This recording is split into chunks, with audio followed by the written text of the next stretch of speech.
And it's live. Yeah. Okay, we're going. Hey, Okay. how you doing? Hey, everybody. Miss us? This is What's Up. Dun, dun, dun.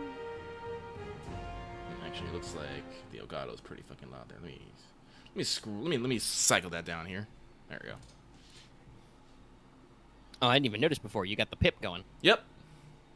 This is what I was talking about with my phone. Like, I had to go at it for a little bit. Pivot in some stuff. All right, Yeah. before we go anywhere, I do want to remind everybody this episode is brought to you by patrons like Adam DeHarp, Ahako Comics, Kazime, Flex G, Carlos, Qua, Dragon Ferris, Jeremy Vasquez, Jonathan Sandoval, Kylie Denton, Legendary Boss Hunter, Liam Kessler, Regent Raptor, Road Robin, Charvor, Shawnee P, some guy named Bob Soda, Son of Tuver, and Cyber23. If you like what we do and want to see us do more, consider supporting us on Patreon. You can get access to episodes early, lots of other goodies, and it really helps us out. Particularly, it helps me out with people not talking about how I don't make enough money. Please help me escape the capitalist hellhole. Pay me money. No, you'll never escape the capitalist hellhole. Correct. That is a joke. But all right. Hey, hi. How you doing, guys? We're here. We're starting a little bit early because, you know, we saw you guys waiting. We're Yeah. back. It's What's Up again. Mm-hmm. Obviously, What's Up was not possible last weekend because I was literally moving that day. I did not even have my machine unboxed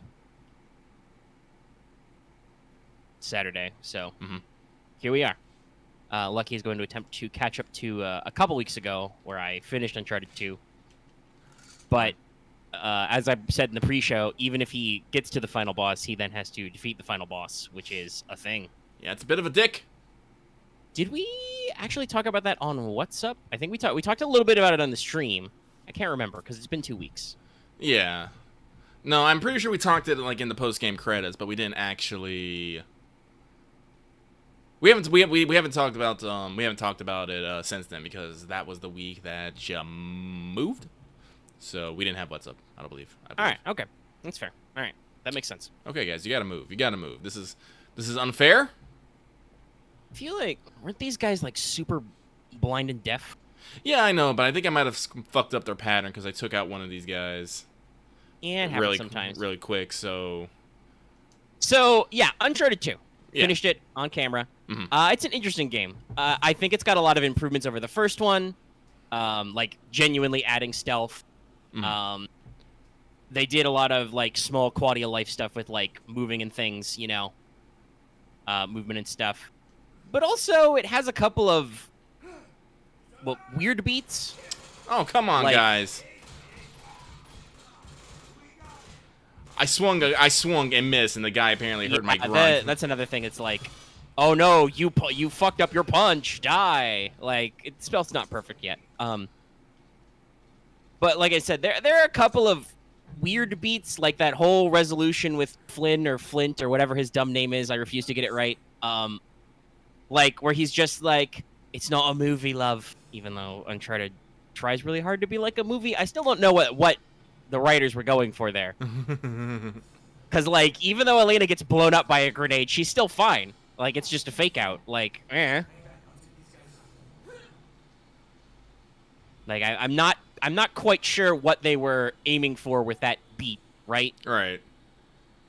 And I mean, other than the fact that they wanted to make resolution with Flynn emotionally unsatisfying, because it is. Yeah. Because he was an asshole to you the entire game. He was awful at his job, and then off screen, like stabs him or something and leaves him with a grenade, and then he booby traps himself against Nathan Drake and Elena and Chloe because he's still a douchebag, I guess. Yeah. That at least tracks, right? Like he never stops being a douchebag, right? For no fucking reason. So that's consistent anyway. But yeah, it's not emotionally satisfying. We talked a lot about the final boss being like a little too over the top. Like I feel like they really wanted to get in some of those beats of like everything shaking and collapsing, so they made you do it several times, which got mostly kind of tedious just because there's a lot of random chance in that, you know? Oh, it's another crossbow. Like, interesting. Like obviously it's literally the final boss, you know, it's the climax of the game, right? Right. So you're like, yeah, you don't want it to be easy, you know. you don't necessarily want it just to be, oh, memorize this pattern. He moves the same way every time. You know, you can get him perfect, right? Like, you don't. That makes sense. But the fact that, you know, his shots can also blow up the blue goo, and then, you know, some of them fall in, and there's a lot of unusual verticality, which, I mean, I guess if you've been playing a little more agile, you might try to make use of. I don't know. I felt like a lot of the times in firefights, when you had, you know, some going ins and out, you often would get, like, stuck on stuff. Mm-hmm. Right? So, I don't know. But, you know, maybe that was just a playstyle difference. Yeah. I think Uncharted 2 basically does want to try and, like, build you some sort of, like, play your own way kind of thing, but they don't necessarily nail it. Yeah, because, like, you don't have to sneak that guy. You could have just shot him in the face and shot the rest of these guys in the face. It's not like it's... Okay, you know, the gunplay is the gunplay, right? I guess he saw me, I guess. Yeah, they're not... It's not... Stealth isn't perfect. But he can't shoot you, because you're down here. I have the edge power. I do kind of feel like... Well, okay, actually, I want to bring this up, because this reminds me of something. It was like a couple weeks ago, so I didn't bring this up before. But I watched an interesting little video podcast. It's from the brand Kind of Funny. They're in the Rooster Teeth oeuvre, but they're known as enormous PlayStation fanboys. Okay. Like, they do a lot of, like, actual get-to-do work with Sony. They are big fans of Sony and PlayStation's work. You know, they have had a, you know, PlayStation podcast for a long, long time. But on this podcast, they had a guest, you know, I don't want to say, you know, like young, but a younger, newer player who had been going into Uncharted, catching up on it, and the podcast pitched the question, is Uncharted overrated? Mm-hmm. Like, I don't necessarily want to go that far. Like, I think they phrased it that way to be a little bit loaded, even though most of the hosts are like, I don't know if it's actually overrated, you know? Mm-hmm. But they definitely had an interesting kind of through line, like, you know, like, a lot of people were like, it's all right, you know, it's pretty fun, it's stuff, the gunplay wasn't perfect, you know, and, like, they go down and, like, it seems like this person's experience was they played all three and was like, yeah, I don't know, it never really clicked for me for the first trilogy, and I don't know if I want to play 4, and a lot of the emphasis seemed to be, it'll get really, really good in 4, and I'm like, I don't necessarily feel like playing the first 2 games Uncharted is overrated or anything, but I'm definitely like, man, was it really just a game of its time, you know? Well, like, to be fair, like I said, this is what I believe is, like, we have mastered the the third person, you know, cover based shooter. It's true. Like, Uncharted paved the road for a lot of these games because it was such a big deal. Because, like, the stuff that's not overrated is, like, the performance. The performance is the performance, right? Yeah. You know. It's like, yeah, like everybody doing the mocap and the VO work and all that stuff, and the cinema is really good. Like, they've done a really good job of capturing the cinematic quality of these, like, pulp action games. Sometimes I feel like they focus a little too hard on, like, oh, we have to show you the shiny thing, even though we're gonna make you run around. Mm-hmm. But that's not an Uncharted problem. That's a problem every game that bills itself as cinematic has, where it's like, okay, we want to show you this like a movie shot, but also we don't want to take away your agency, so you play through the shot? Weird little pop. Yep. So yeah, it's like that's just like, I accept that when I'm playing a video game that is very clearly emulating, like, movies and TV and stuff, where I'm just like, yeah, sometimes you get weirdness like this where, yes, they do really want you to see this shot, and they also want you to be able to walk around in, you know. Some people really like that kind of stuff where it's like, oh my god, I'm walking in a movie shot, you know. And hell, there's some, you know, later future games, which are PlayStation focused, you know, do that really, really well. We fucking love Ghost of Tsushima, which is 100% samurai movies. You know? Mm-hmm. And that is the whole, you know, every frame of painting kind of shit, where every moment is, you know, calculated for this stuff. But I also feel like Ghost is a little better about dividing between cutscene and then actual action sometimes. But, you know, they've had chances to learn lessons. Well, yeah, like, this was the guy, this was the, Sucker Punch was the guys who did, Infamous. Did they also do, are they behind me now? Yeah, you see, this is what I'm talking about, like, talking about play your way. Like, I went a different route than Omega did. I went and got the gun immediately and just killed everyone on the side there. You, if I remember correctly, actually went up. Yeah, I went down the way, partially because you mentioned that you can drop down and go around the other. I'm like, oh, yeah, sure, I'll try that way. Yeah. I was trying. I will say, usually for Uncharted, checkpoints are pretty good. Like, usually you'll get a checkpoint click most of the time when you've advanced somewhere. So, like, yeah, I went around to the side, I shot some guys, I learned some lessons and died, and then I was like, yeah, I'm here still. Yeah, we'll just keep going this way. Yeah. But, yeah, but that's what I'm saying, like, oops, no, give it. Did I actually get, oh, it's this guy. So, yeah, Sucker Punches, I wanted to double check. Sucker Punches, historically, they're the Sly Cooper developers. Yes. Always been big fans of them. And then, all 3 Infamous games, and then, after Infamous 2, that's when Sony bought them out full-blown, and then they spent 6 years working on Ghost of Tsushima. Yeah, so it's like, actually, it's an interesting through line, because, like, you can say, like, Naughty Dog and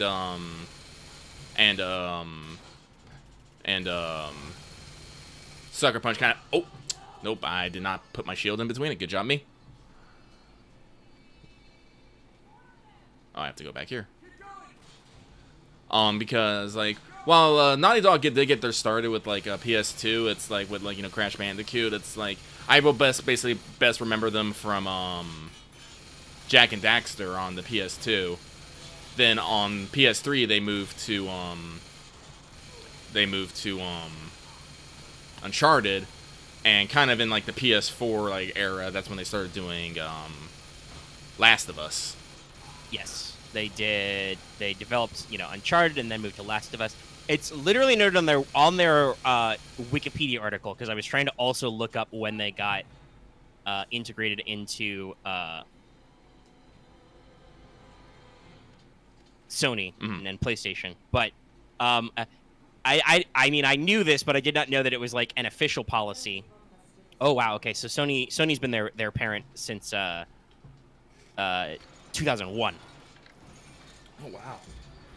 Yeah, so Naughty Dog has been in the long haul. They were established as Naughty Dog in 1989, but they have been with SIE for a long time. But so apparently they literally have a formal policy of they don't employ producers on their teams. Really? They have a lot less middle management, and traditionally they focused on one IP at a time until they run out of juice, which you probably know because that was Crash, and then all the way through the Crash series, and then they stopped, and then they worked on Jak and Daxter, and then blah, blah, blah, blah, blah, and then Uncharted, and it wasn't until, like, the first Last of Us, I would believe, was definitely between Uncharted 3 and 4? Yes. Yeah, that sounds about right. Yeah, so that's probably only because they have been sticking to this so long, and Sony's like, guys, you're making gold. Can you please make 2 games at once? I'll give you money. Please do it. Please make more games. Sell more games. Like, listen, Sucker Punch's game isn't going to be done for another, 3 years, please. But yeah, so it's an interesting system, and it definitely shows the iterative style of the experience, right?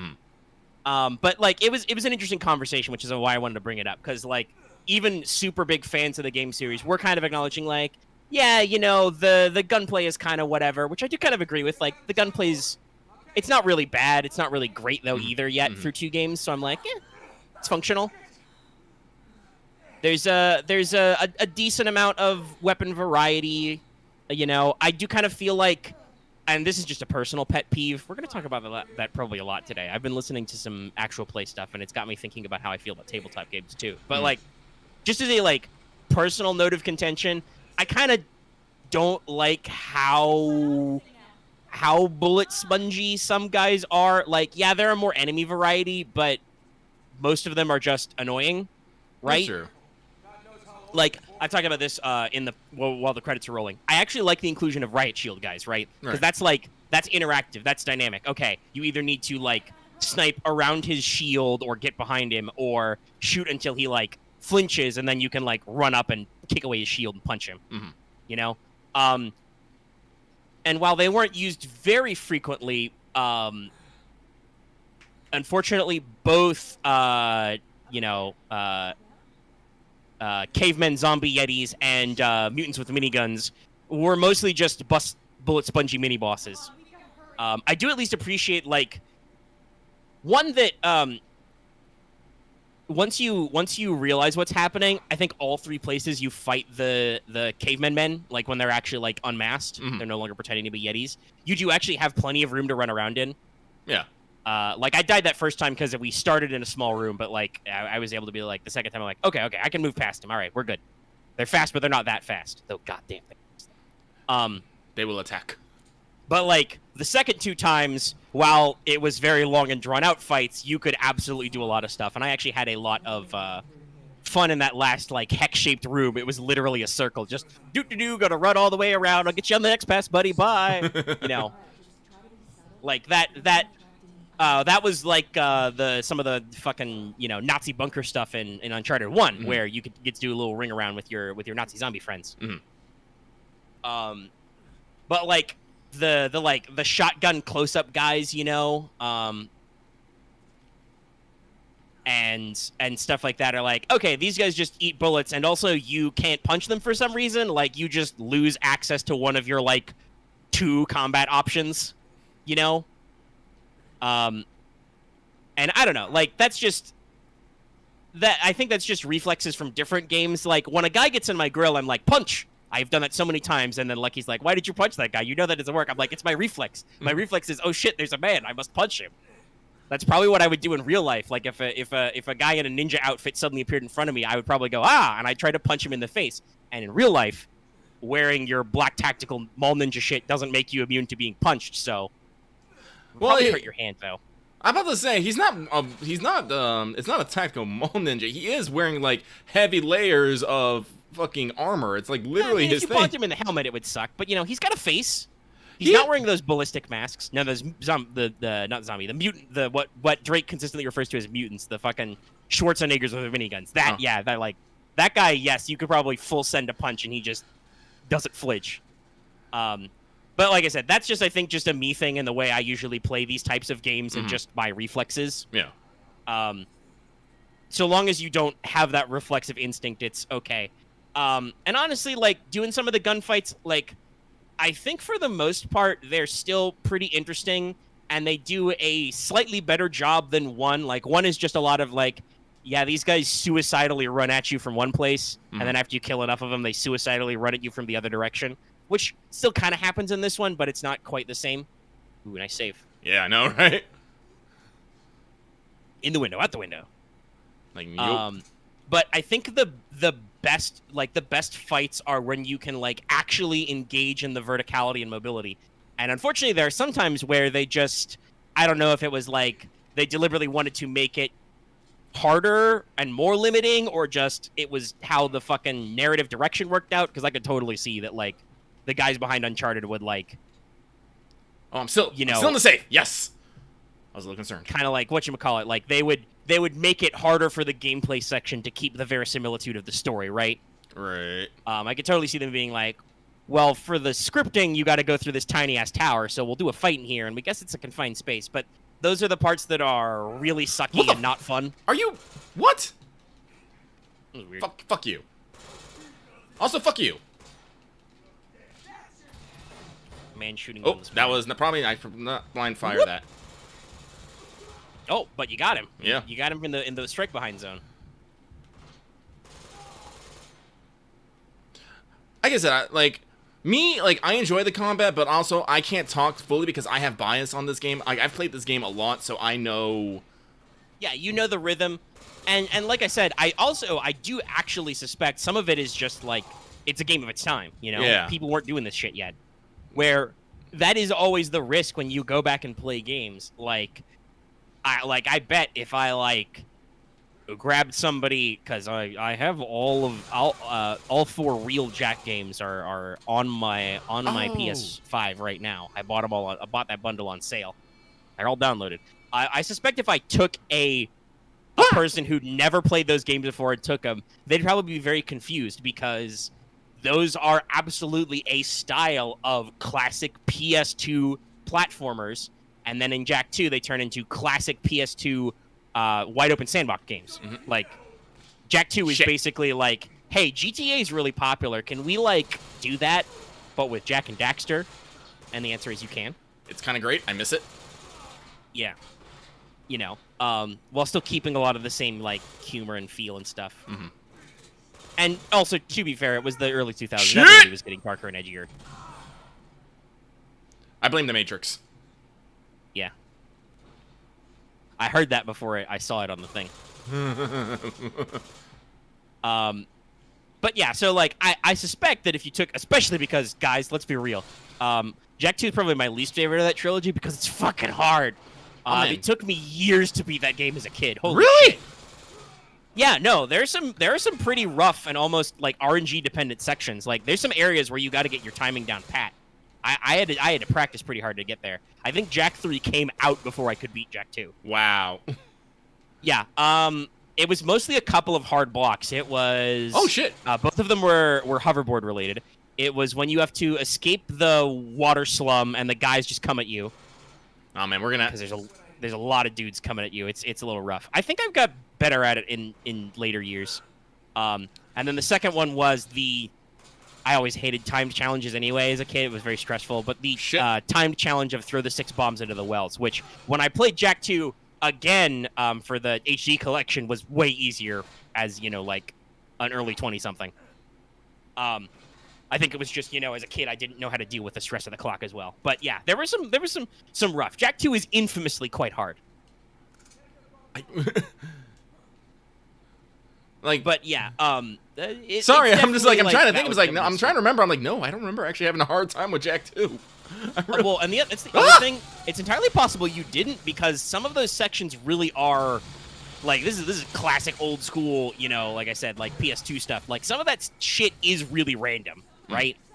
Like, there's an element of chaos in a lot of older games that is different than how games are intentional chaos, right? Yeah. Yeah, there's that guy. He always hits you out of cover, that RPG fuckboy. I remember him. Did you get him with a no-scope? I think you did. There's that guy. Now, the question is Elena still going to hate that one guy on the right? Oh. Nope. Oh. Okay. Nope. Throw that back. All right. Oh, man, I wish there was a grenade throwback function in this game. Shit. That would be great if you could Call of Duty style throwback grenades. That seems like a thing that you should be able to do. But yeah, now that I think about it. That guy's literally like, his AI is designed to be like, oh, is there a Nathan Drake there? Let me shoot him real quick. But yeah, no, this part gave me a little bit of trouble because this is very like limiting space-wise. Like they've got a narrow bridge, you got to take guys out on. There's a lot of heavy weapons coming at you. Who said you could advance? What? Stop that! Stop it! Well, yeah, you're gonna have to take care of him yourself. Like I said, Elena just hates that guy on the right. I suspect she's programmed to hate that guy on the right, so she doesn't help you with the fucking bridge. Ah, shit. Because if she helped you with the bridge, it would be too easy, because Elena and Chloe are stone-cold murderers. Remember that part where they kept fucking up my stealth? Oh, shit! They wanted to kill those mercenaries so bad? I'm gonna die, I'm gonna die, I'm gonna die. Oh, yep, nope. Please stop doing that. Counter. Damn it! Yeah, it's a little rough, a little tight space. Oh, god damn it. A lot of getting knocked out of cover. But yeah, like there's definitely a rhythm to these sorts of games. No, before you even shoot. Before you even shoot. No. Nope, I just died. Okay. Because this is what the game wants to do. You see the sniper rifle and you're just like, oh, I want that. Yes. And then that guy is programmed. He literally is programmed to wait until you move out from this spot to shoot at you properly. Because, like, you saw that shot just now that RPG guy took. He, you know, was blatantly not aiming at you. But once you move, he's like, oh, hey, there's Nathan Drake. I'll shoot him real quick. God damn it. And I mean, like, obviously there are certain things you got to account for with, like, they can't make it easy for you. But there are definitely times when I feel like the way this engine is designed is a little limiting. Yeah, you can get his feet. Fuck you. Fuck you guys. Pistole. Like I said, the weapon variety in 2 is definitely pretty interesting. I like it. They got a good variety.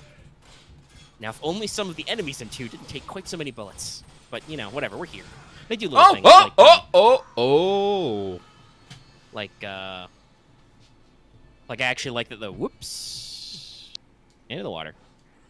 I actually like that, like, if you can drop one of the Yeti caveman guys and steal his crossbow, then you can, you know, two-shot them back.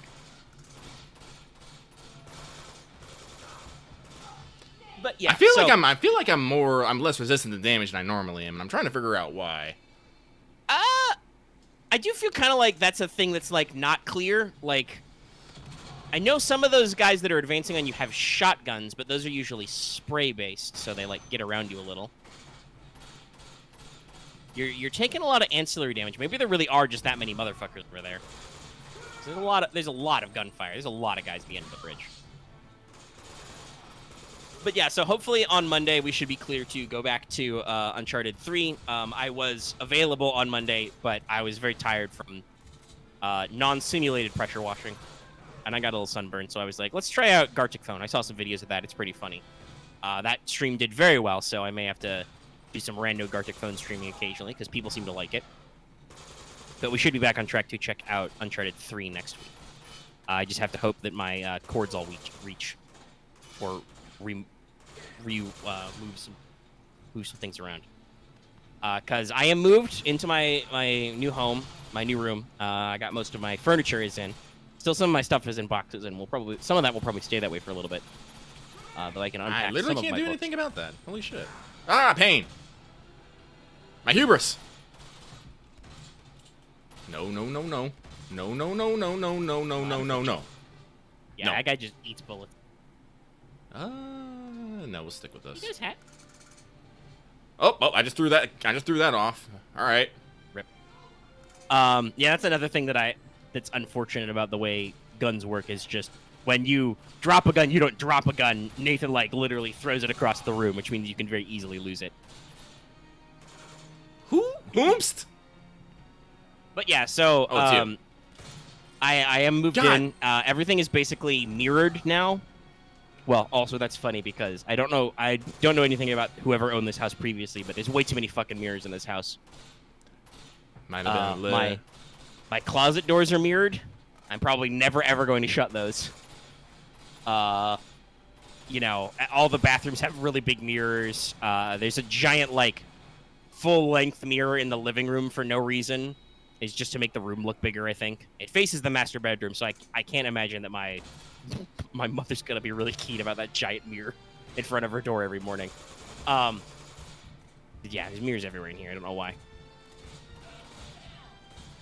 But maybe I think that's my video game brain. I'm like, every time I see shadows, I'm like, what's that? Who's there? What's going on?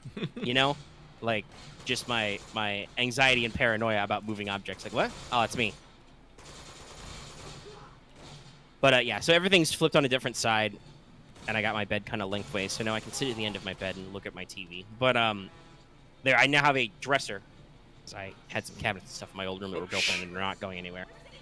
Which my capture card currently runs over. I think all the cables should reach, but if not, I can get some longer-ass cables. You know, it's not that hard. We'll just see how everything shakes out. But yeah, so we should be back on Uncharted. So we spent a good 30 minutes on that. Lucky, you want to talk about what you've pipped in? Yeah, no, right now what's pipped in is Nier Reincarnation. It just came out, last week-ish? It came out late July. Finally got out the closed beta. You know, good times. Oh, yeah, let's do that. And I have been playing for it. I probably would be a little bit further, but guess what? I was re-rolling for 3 days. Oh, there's guys here. Hi. Hi. How are you? I'm great. Hey, man. I think he died, but I had to get the kickoff anyway. But, like I said, it's being published by Square Enix. Creative director is Yoko Taro. when asked about why he made this game, he said he made this game because this way Square Enix will be able to make money through gacha, and left it at that, in classic Yoko Taro fashion. So, basically, it's just another, action, oh god damn it, action type, gacha style game, which, I'm for. The only problem I really had about this game is that, oh, hi, that, why you do that? Stop that. You stop that too. Oh. Is that, I forgot where I was going about that, because I forgot I had to shoot all these dudes. Yes, you must shoot many dudes. Well, Lucky's trying to remember his train of thought, I would like to say. I meant to say this earlier, but we just jumped straight into Uncharted. Yeah, so if you guys are wondering where Let's Talk FGO is, I will publish it to public tonight after we finish What's Up. It was a long export, and then I only uploaded it today. Host! Oh, they're already getting in there. They're already advancing. Oh, there's one more sniper guy who got you on the side. I thought I got them all. I definitely saw a red light, but I also have the advantage that I'm technically in the past. I'm a past seer. But yeah, so the Let's Talk process was a little long. We did go pretty, not pretty late, but a little late and long, because there was a lot of news to talk about. Oh, and I'm waiting back on YouTube to hopefully give us our thumbnail back. Suzu's got thighs are too powerful. Yes. As predicted by Lucky, YouTube still doesn't understand thighs. It's always the thighs. Like, we've had way more boobs and navel in thumbnails because we've been using a lot of summer stuff lately, and no problem at all. I literally have a video called This Is a Test, which I have been testing every single thumbnail for this reason, and only this last one did they have a problem with. So I have sent an appeal to YouTube, and I'm like, yo, there's no actual, like, real ass nudity, and no explicitly sexual content in this. That's just what you think is nudity. That's just legs and thighs, It's perfectly normal, which has worked before, so we'll see. We're waiting on some news back on that, and I don't want to get out of the way. Mm-hmm. And also, I'm going to be real with y'all. I'm not going to publish Let's Talk FGO while we're airing What's Up live. You guys are going to fucking leave. Yeah, you guys. I know how this works. No, you have to sit here and listen to us yell about Uncharted and stuff. Mm-hmm. And Lucky yell about how many times he rerolled for 2B. I did. What? Oh! Okay! Flip. What? What was that? Hit everybody? Was that like a... Well, there was no red line! There was not! That definitely seems like the thing I had where I tried to, like, leave the box early and got killed. Yeah, it seems like it, but there was... Did I just forget somebody? Maybe there were some guys, like, who hadn't done the bridge cross bit yet? Maybe. I don't know, but... Maybe you need to wait for Elena to go first for sure? I don't know. Like, You're very gutsy with these snipes,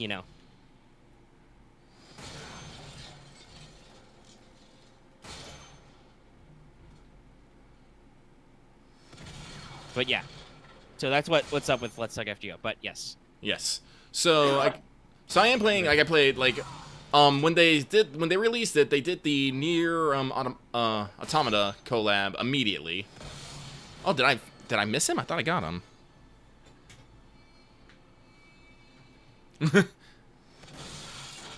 That because I really wanted to be. I really wanted to be. I do believe that the 4-star versions of the crossover characters are considered some of the best in the game. So I was like, that's also a good thing too. So, wait, is there? I wonder if there's I was wondering if there's just a random dude over there, but no. I'm just like, ugh, excuse me. So I rolled it. Like I said, it's going on auto right now, so I'm not actually playing it. It's just going in the corner. Unfortunately, I haven't figured out fully how to make my phone not fucking turn off when I'm not playing it, even though stuff is happening. I tried, but they're being a butt. Whoops.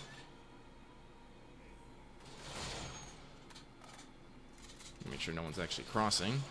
All right, get this dude. But I like the game. I like it a lot. Unfortunately, because I decided to play this one, I am unfortunately unable to continue playing Punishing Gray Raven. It was another game I started. I really like it. It's actually, it's really interesting. Has a lot of neat little fiddly bits. But like I said, like you have to know you got to know your limits. Yep. Oh, okay. Okay, so yes, Nathan Drake has said that's the last of them. So I'm gonna try and cross this fucking bridge. All right. You have to wait for the game to tell you it's okay. Don't get any ideas.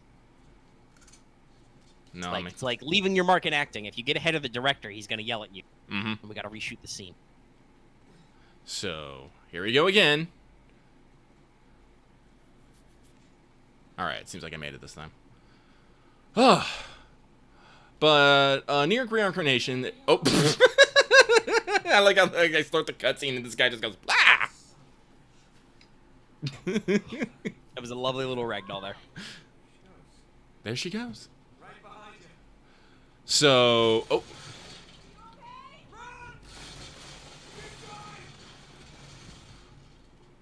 But, what do I want to say about it? I guess it's not necessarily like an action kind of game. Like I said, if you can see it from a battle, it basically will play on its own. Basically, the only real control you have is you can move the characters around, but it doesn't really do much. There's also skills you can activate, but they can also auto-activate them as well.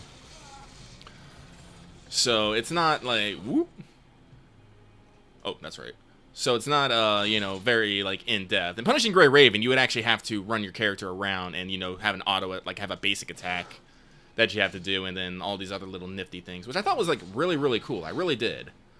But like I like to stay on brand. I have told many people how much I love Yoko Taro and his work, and the story, unfortunately, in Punishing Gray Raven seems like it's gonna do the thing that all these kind of games do. Of all like we're very dark and depressing for reasons, and I'm like, cool, I guess. We definitely live it. I talked about how like everybody in the early to mid 2000s was doing like an edgy thing. I feel like we're back there for some stuff. Like everybody wants to do the weird gritty reboot thing again. Mm-hmm.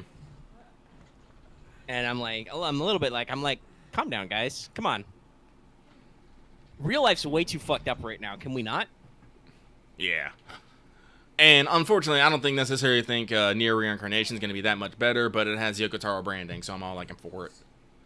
It's like, I will pick my depression. You know what you're expecting, right? Yeah. Like, you know what you're going in for, as opposed to a lot of other games which are like, just are this way, I guess.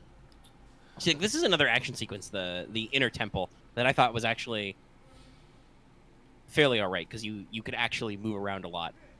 Oh, hi. But also they give you fun guns.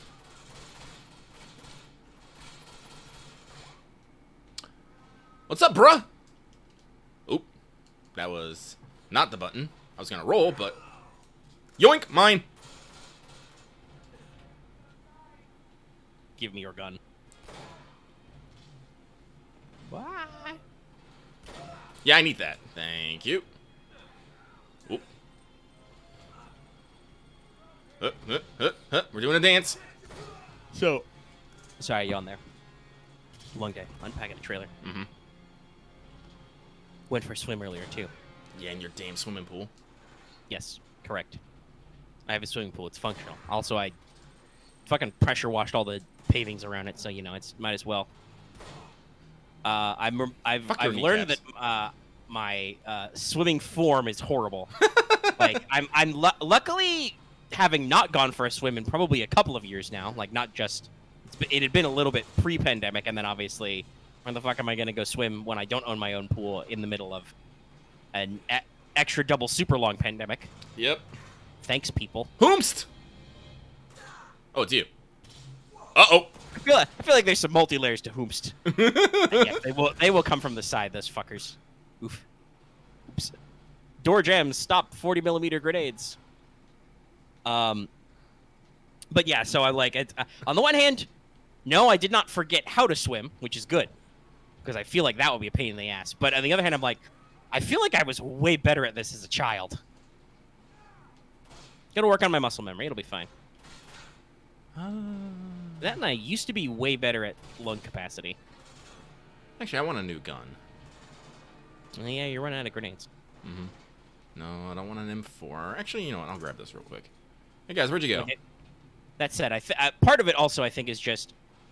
Like, I think the last time I swam, like, a lot, was several homes ago. I did also, when I lived more southerly in Florida, we had a pool in our...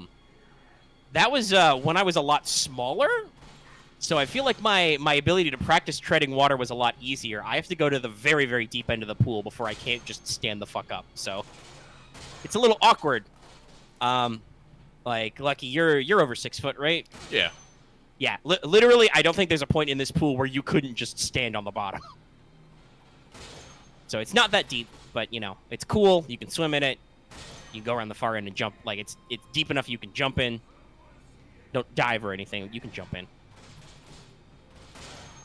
And it's fine. So, yeah, I stretch my legs a little, but that means yawning. Mm-hmm. Hydrated. Drinking.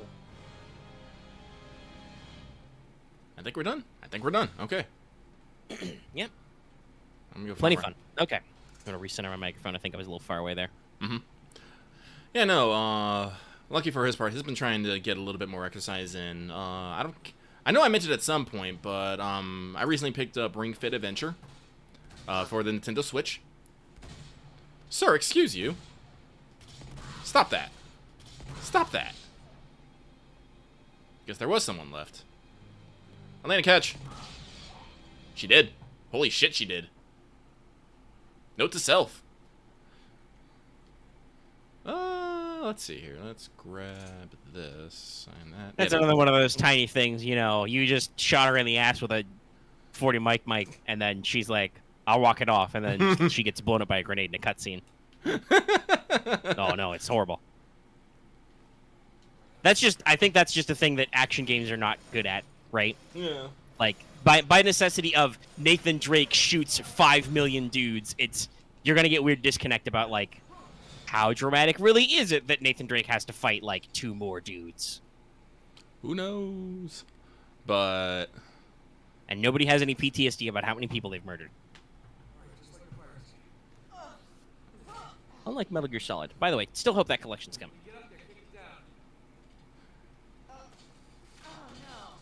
Not the whole thing. Yeah. But yeah, so with Punishing Gray Raven, like I'm a little sad because I would have liked if I had the time, I would have liked to keep playing it. But you got to pick. So I'm stuck with Near Reincarnation. I am going ham. Oh, I got to keep going. Going ham on the event, trying to keep going on the event because you know, plenty of good things in the event store. I completely ignored Azure Lane during the Idolmaster event. Because I realized, no, I don't care about these girls. And I'm not about them. I actually went into my dock and actually got rid of a lot of the collab ship girls that I didn't actually care about. Oh, I guess they saw me anyway. Like, I got rid of the Kizuna Ai ships, because as much as, you know, there are great, you know, Kizuna Ai memes, I realized I don't actually, like, watch her, like, at all. I haven't, like, seen memes about... No, not really anymore. Like, no. It's funny, and it's worth watching comps, but, and then, let's see, what else did I get rid of? I got rid of the Neptunia ships as well, because I was like, no, I never played a Neptunia game, actually, so... This does nothing for me. I was actually on the fence... Oh, excuse you! I got rid of the Nips because I've never actually played a Hyperdimension Neptunia game, like, ever. So... Okay, will this guy turn around? Okay, the guy did not turn around, so I just had to shoot off his helmet and shoot him in the head. And I was, like, on the fence about doing... Because I have all the Hololive girls, too. And I was on the fence a little bit about that, because I was like... I know these girls, but I don't necessarily watch a lot of their content, except for Fubuki, because Fubuki's great. I love Fubuki. So I was just like, I don't know. But and I guess I relented. I was like, no, I'll keep them. So I kept the Dead or Alive girls, and I kept the Hololive girls. Which, you know, is great because Azure Lane constantly has the the diamond racket going on with housing and stuff. Yes. So that helps me out a little bit, especially since I'm working on getting the new, always working on getting the research ships. Other than that, though, not much to talk about. Near Reincarnation is good. I enjoy it. It has enough auto features that I don't necessarily bad, and they do something that I actually really like. So you know, Omega, you know how in gacha games like FGO, if you get like a super suck and you go over the level cap, you just don't like all that extra experience is just gone. Yeah. Yeah, no, in Near Reincarnation, if you get what they get glorious, which is their super suck, anything you get over just gets refunded to you. So oh, that's handy. Yeah, that's super handy. I really like that, honestly. Who's up here? Who's up here?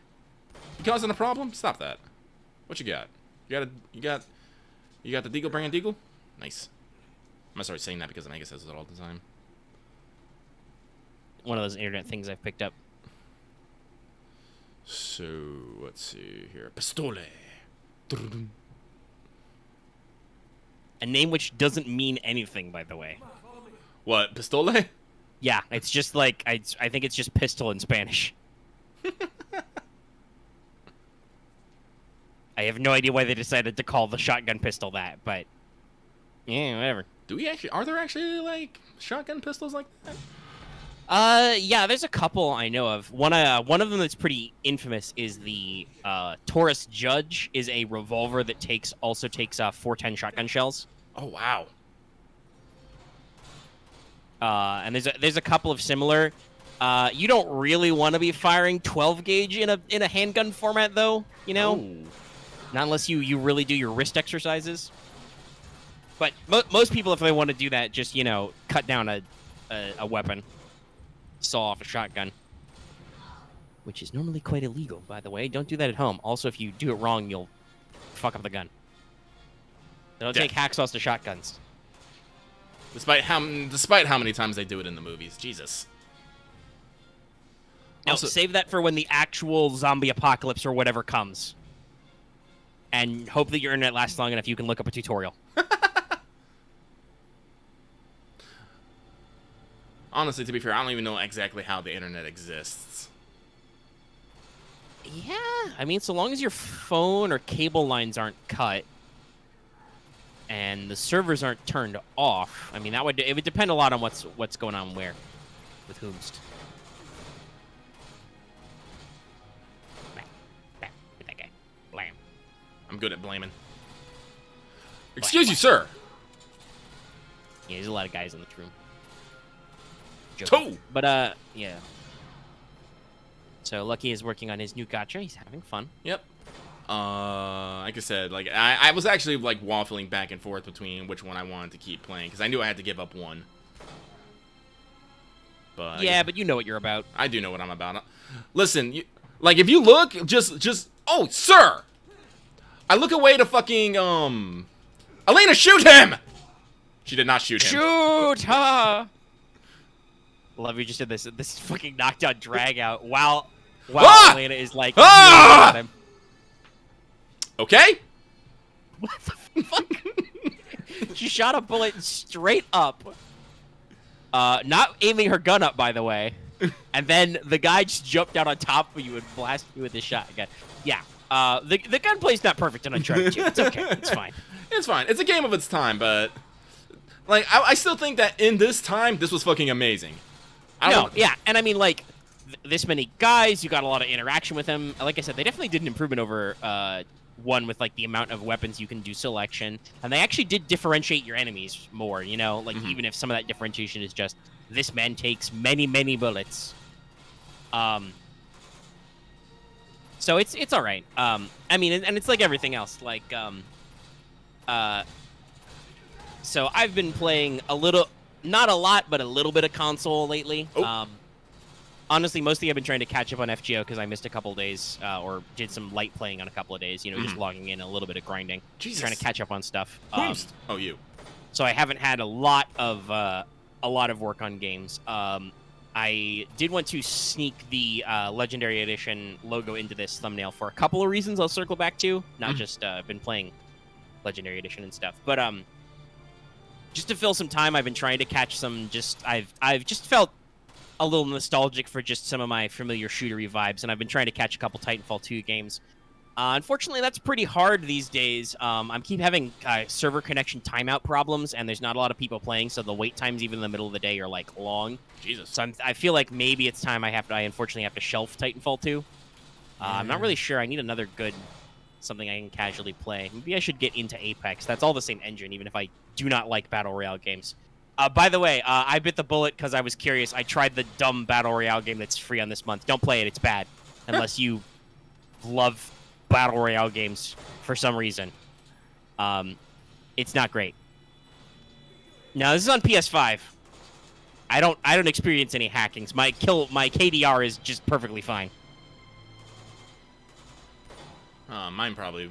I've never been good at PvP games, like never. I have my moments. Like part of being good at PvP first-person shooters is understanding that your skill ebbs and flows.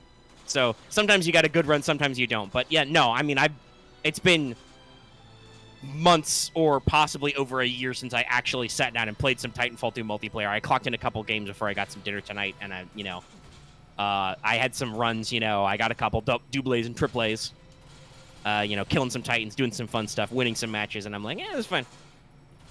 Just everything's familiar, so I'm like, maybe I'll try and pick up Apex again. I tried to play it right away when it first came out, but I'm like, I don't have time to get rid of this. But I'm like, God, I really do want just something I can. I feel a hankering for something like light and casual I can play, and I don't know what that game is right now because, like I said, PS Plus isn't helping me this month. No. My experience with that Battle Royale game was very simple. I played the tutorial. It's got some interesting character designs and stuff. I don't know anything about the developers, but it's supposed to be like a generic Asian fantasy. It looks like the art style of a lot of Chinese or Korean MMO type games. It's got a fairly generic third-person action game engine. But also for some fucking dumb reason, it's a battle royale. So my experience was I played the tutorial, tried out some characters, I tried to play my character. I got shot out into a room with a bunch of people. I beat up some goblins and stuff. I picked up some things, and then a guy showed up behind me in my blind spot while I was looking somewhere else, and he started hitting me. And your time-limited, action game dodge didn't come back fast enough, and he literally kicked my ass because I didn't have anything to do. And I'm like, yeah, that's a battle royale game. I'm literally deleting this and never playing this again. So, yeah, if you like battle royales, I don't know, try it, I guess, but I don't... It's one of those things where I'm like, are battle royales even that fucking popular anymore? There still are. People are still playing Fortnite. I mean, I guess they are, they're still playing Fortnite, but that doesn't necessarily mean that people are going to switch off Fortnite. You know what I mean? Well, right? True. It's like how Minecraft is still wildly fucking popular. Yeah, so it's an interesting question. I get that it was a new launch for PlayStation, and so they like to bring it in. I don't think that game's going anywhere. Not even with day one paid DLC to download Sun Wukong or whatever. Because yes, it's very generic Asian fantasy punch demons. For some reason, Sandy the water person is a woman. Whatever. Why not? Pigsy's a pig man though. As he should be. But those are all DLC characters. If you wanna play the Journey to the West gang, you gotta pay money for those immediately. I'm like, okay. Like I said, they had some interesting character concepts and movesets and stuff, but I'm like, yeah, this is ruined by the fact that you made it a forced battle royale when that's not even what your engine is. It's it should be a 30-man, who can kill the most demons thing, not who can beat up other players. But what the fuck do I know? I don't develop games. People love competition. Boy, did I love competition. I mean, yeah, that I see what I feel like there are better ways to make it competitive than just the usual. Oh, a guy's gonna sneak up behind me and box my ears in, and there's literally nothing I can do about it because it's a fucking third-person action game. It's not like I've got a radar.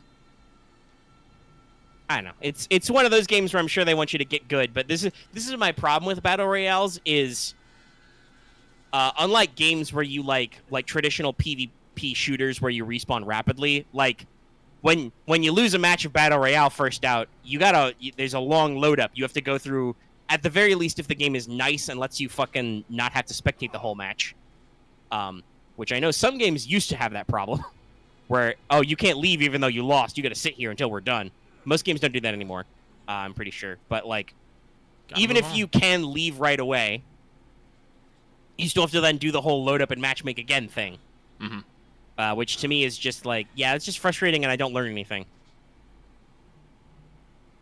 Like, if a guy sneaks up on you and, like, playing, like, Call of Duty or Titanfall or whatever, not in a Battle Royale mode, you usually are like, oh, okay, there's an entryway there, or I just missed my shot, I got murdered a couple times playing Titanfall 2 today, and I'm just like, oh, that's on me. I just, I got like I was in my blind spot, or I'm not quite sure where I picked up the nature of saying this, but I have a saying, particularly when you get crossfired by enemies. I like to say I got manwitched.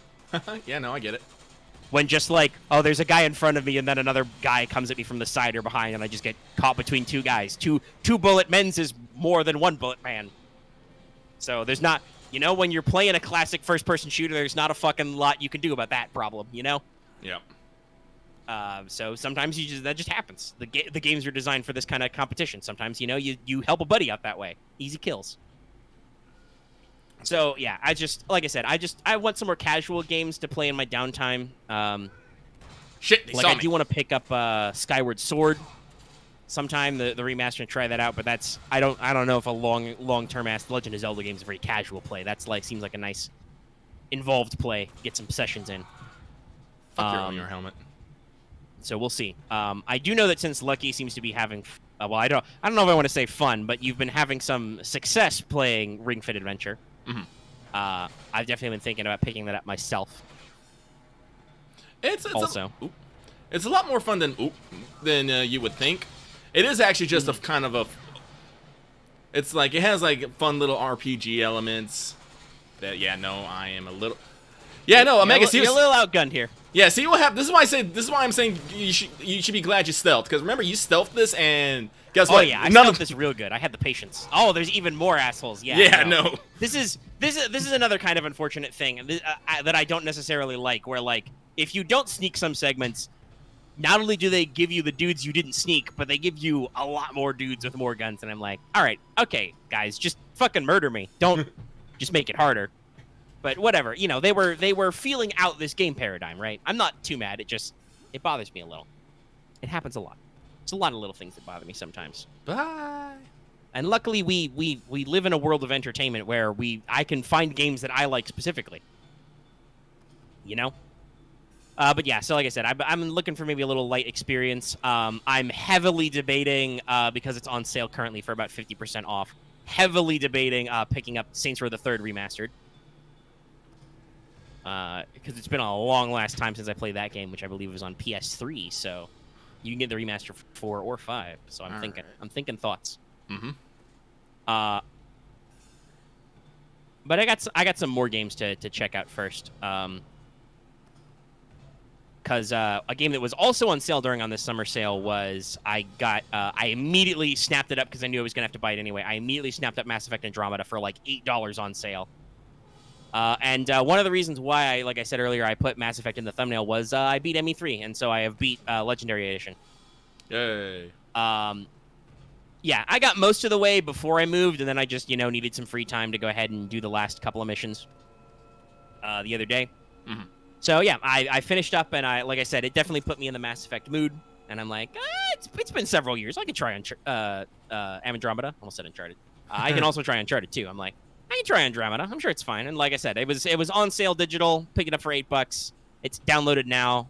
I installed it. I have not yet played it, but I'm sure I'll try it sometime this week when I'm killing time and stuff. So yeah, we'll see how I like that. I hope it'll be interesting. I'll see what they got going for it. I know that has a multiplayer element, so we'll see. Maybe if I want to try some casual games of that, I can still find people playing that. Maybe we'll see. Before I talk about my feelings on completing Mass Effect 3 again and some of the DLC, because there were a couple of new DLCs I tried, I do want to say that the other reason why I wanted to include Legendary Edition was because I saw several news articles earlier this week that on an earnings call, the CEO of EA was like, yeah, no, Legendary Edition did better than we thought.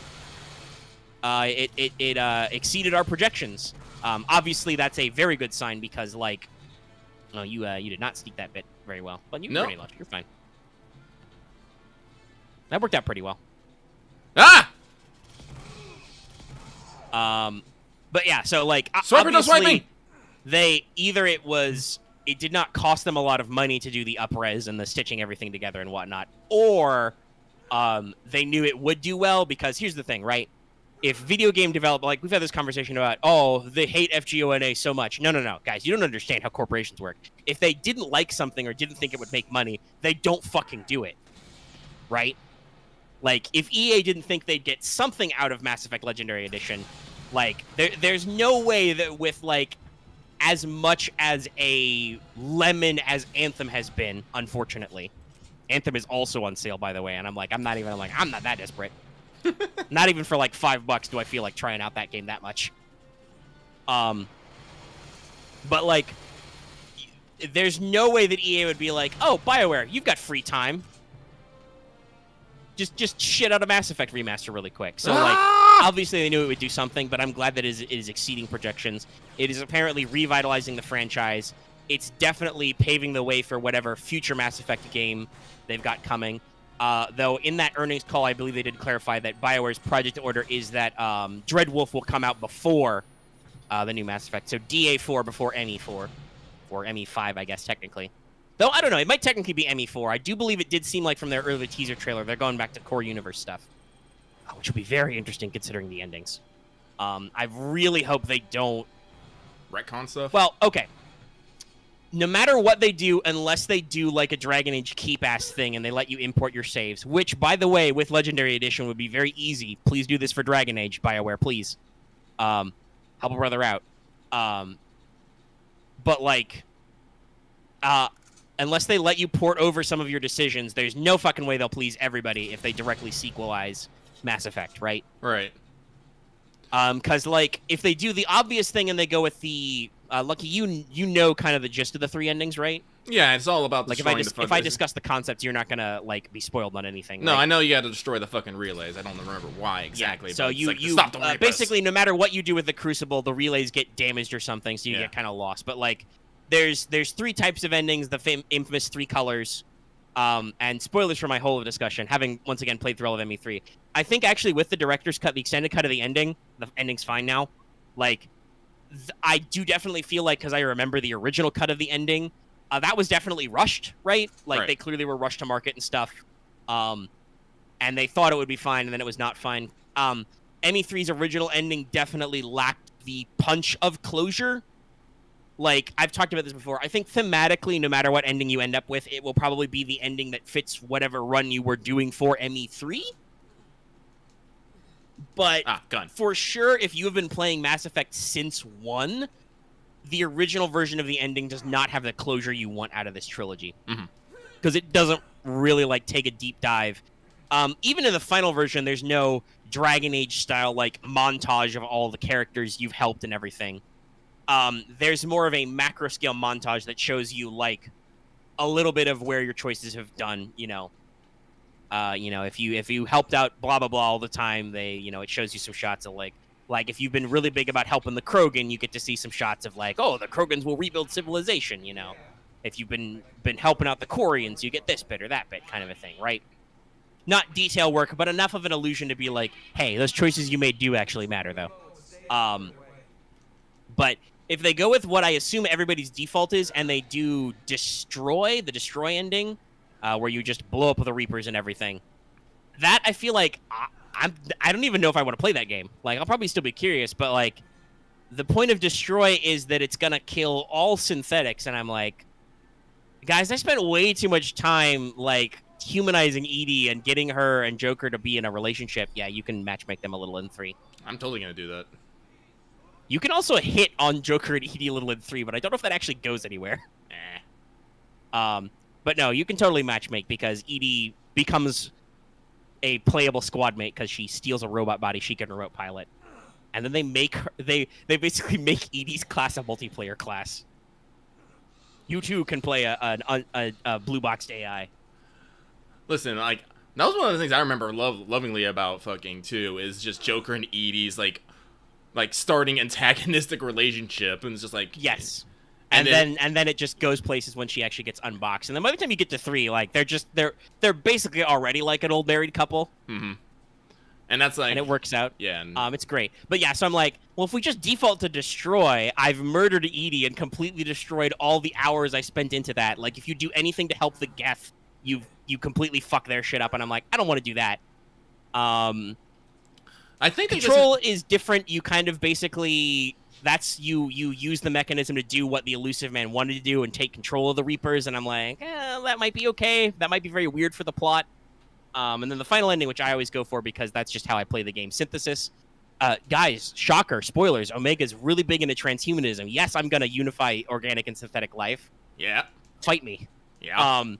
I'm like, that also, I don't know, that might be weird. That might be weird for them to rebuild the universe based on that. On the other hand, it seems like a very nice ending for everybody, if a little freaky. Who knows? Maybe they'll continue on the Andromeda route.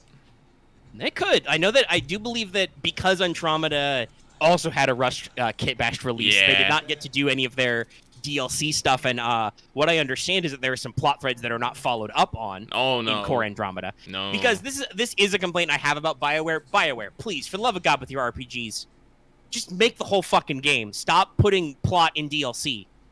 Like, that's another thing. The Leviathan DLC, okay, they're still... with your space opera space game, there are still things where you're like, if you think about it too hard, it doesn't make any fucking sense. But like the combination of Leviathan DLC and the extended ending, like, explains so much of what's going on with the Reapers and what problem they actually are versus what problem I think a lot of people thought they are. I think a lot of people thought they were robot Cthulhu's way too much. Whereas I think the best way to actually describe Reapers is Reapers are another ancient civilization's version of the AI problem. The seed AI problem, basically. Oh yeah, I get that. Okay.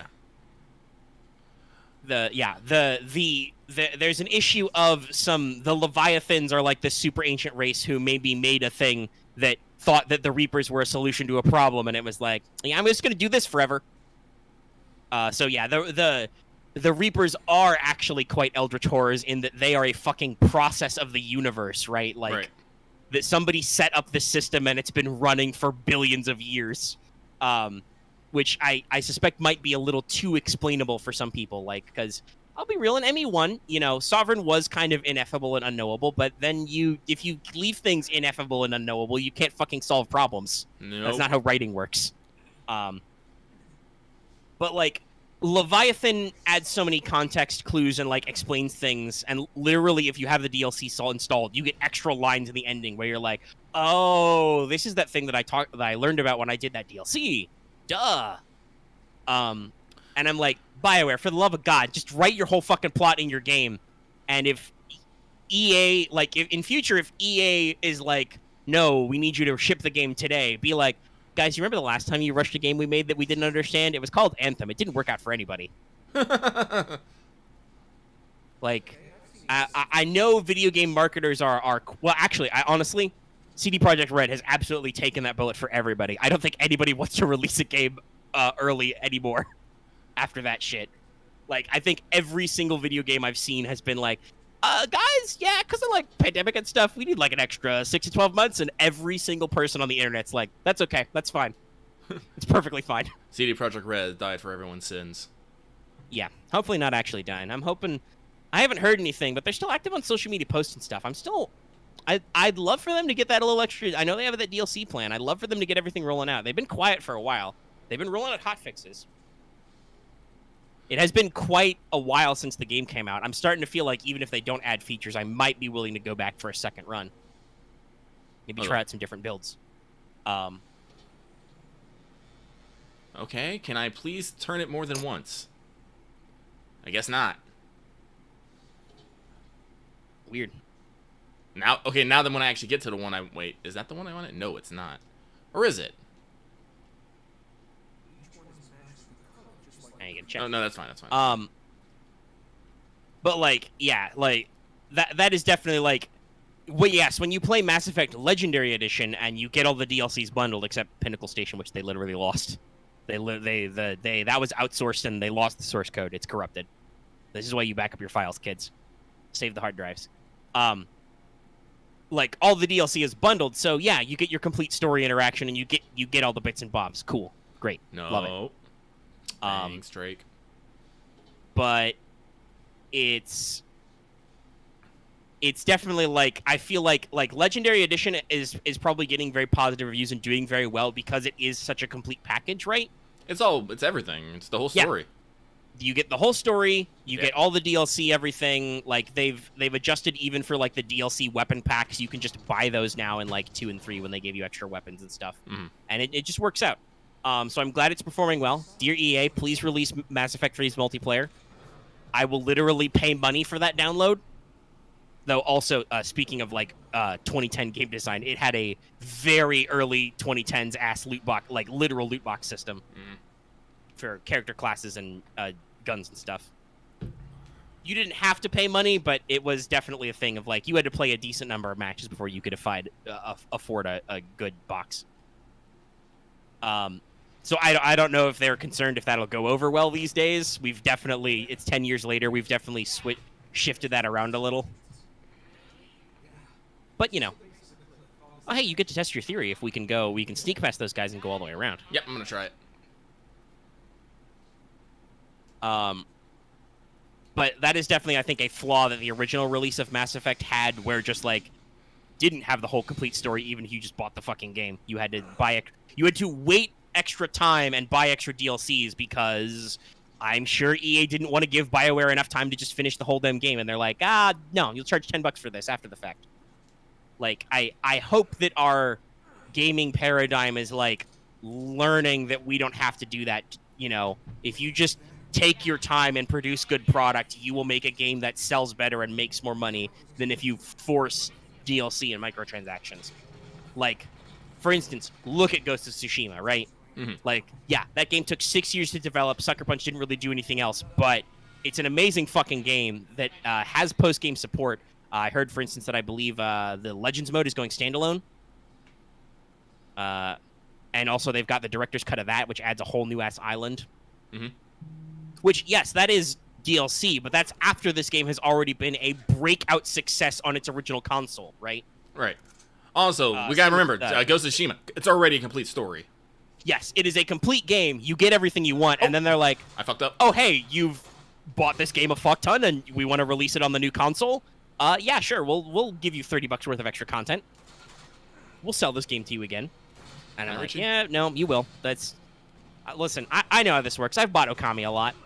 That's how much I love that game. Ah, you threw... Oh, he threw me off the edge. Okay. That was a power move. That was a power move. Or a thing. Yeah, he just threw you to that guy who skeet shot you. Just blah, blah, blah. But yeah, so overall, I definitely, like, having played it again, I'm like, yeah, no, I still really love Mass Effect. It's still really good. Like, I don't have any complaints about 3, honestly. Like, obviously, like, especially, like I said, with an upcoming sequel in the works, I think there are issues pleasing everybody, but overall, I think, like, 3 sticks to the themes. It has pretty tight storytelling. With the extended edition and all the DLC and stuff, you usually get all the context you need for the endings. And, I mean, if you do want to be a stubborn bitch baby, you can literally do refusal.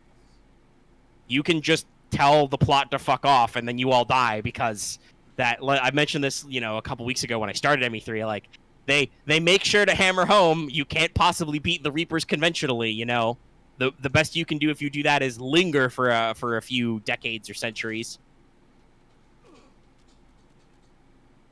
All right, there's that. So yeah, no, like it's all there. It gives you the stuff. I think it'll be really interesting to play off, you know. But you got the fun stuff. I do kind of feel like I'm a little sad that, like, 3 original version of 3 anyway really narrowed down your characters. Like, I thought, because I know you meet him again, I thought, I'm like, yeah, there's a couple dudes right there. I'm like, I thought you I thought you got Rex back as a playable squad mate. You don't really. He just hangs out with you in some chunk of missions. I almost made it, but not quite. The other thing, though, is that my favorite DLC, which was the last DLC ever they did on Mass Effect, the big closeout to the series before they brought out Andromeda, which I think was also partially done by different teams. The Citadel DLC, like, adds extra features where you get literally everybody back. Like, almost every possible squad mate can come back, except those who have possible plot-related deaths in 3.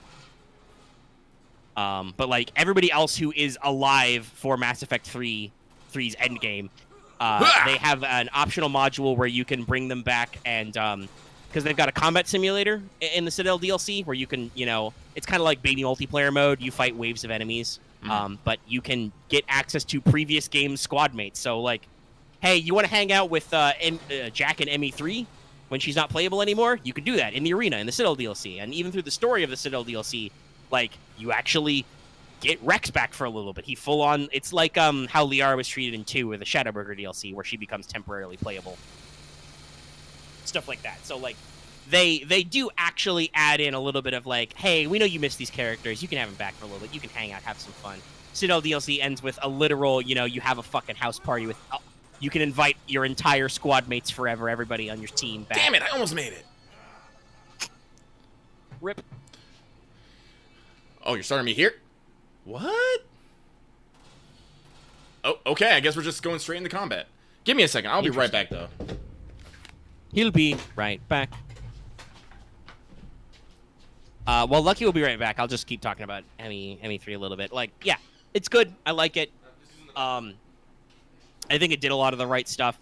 I understand where it did not do the right stuff. Like I said, parceling out major meta plot shit into DLC and then rushing to release the game and then kind of skimping on some of the detail on the ending. You guys should be happy to know that I capped that motherfucker Marauder Shields with a snapshot headshot. He was no problem. Yes, my final bullet of Mass Effect 3 was a perfect headshot.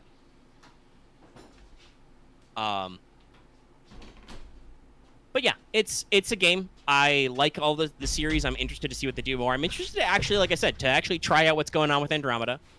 I know that they had to like make some design decisions that complicate that game a little, but it'll be interesting to hang out with people, do some different stuff, maybe play the game a little bit differently. Maybe I'll go back to being Vanguard mostly. I played Vanguard a couple of times. It's pretty fun. I like being Vanguard. Yeah. Surprise! So, goddamn. There's a very I talked about that like special PvE arena mode in Citadel, right? Mm-hmm. One of the enemies you can unlock is called Mirror Match mode, where you fight NPC shepherds with player-based abilities.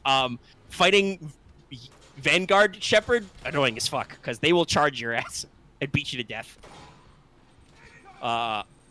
This is bad, this is bad, this is bad, this is bad. I'm safe. Safe. Whoop. But, oh, yeah. So, I think, like, overall, it's a good experience. If you liked Mass Effect, however you want to put it, consider picking up Legendary Edition. It's doing really well.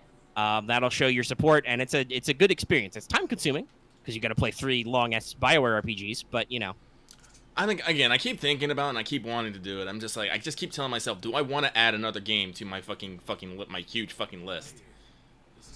And, like, if you don't right now, that's fine. Because, like I said, I knew what I was doing. I knew I was locked in, and I knew my schedule was clear. And even now, I'm like, yeah, I gotta try Andromeda now. And like I said, it was on sale, so we'll see it out. I don't know what I'm doing to, like, mix it up, though. Like I said, like, I could pick up Saints Row the Third. I don't know if this is a good sign, but digitally, Watch Dogs Legion, including the PS5 version, is like very cheap on sale right now, and I'm like, is that a good sign or a bad sign? But I do know that I wanted to try out that game. I don't know if I remember necessarily hearing people talk about that game, really. No, which is good and bad, Like, I did not hear people say, oh my god, it's the worst game ever. Look at how much this game sucks. But also, I didn't hear any positive buzz either. Yeah. Because I remember correctly, Watch Dogs Legion was one of those games like, look at all this cool, unique shit you'll be able to do. Oh yeah, everybody was immediately sold when they're like, "Oh, it's Watch Dogs Legion because you recruit a whole bunch of different freelancers and they can be anybody. This rando street punk, this businessman, this granny," and everyone is like, "Oh shit, I'm only recruiting grannies. Granny squad's taking London." And I have no idea if that worked out good or bad. Maybe I'll do some research before I pick it up. Yeah, that's Like I said, that's always something you gotta tell people. Do your research. Yeah. When a game has been out a while, and like I said, I'm just jonesing for maybe a little more casual experience in between my smashing FGO and my long ass hardcore RPG fest of dealing with the weight of the literal fucking galaxy all the time. Because goddamn, like it's no wonder Shepard starts having weird plot mandated spooky PTSD dreams in Mass Effect 3 because holy shit, guys, goddamn. And I love how you have two responses whenever people are like, "Hey Shepard, are you doing all right?" The Paragon response is usually like, "It's rough, buddy," and then the Renegade, like the bottom response is, "I'm fine. Everything's fine. We're all fine here." So you can be as much of a hard ass as you want.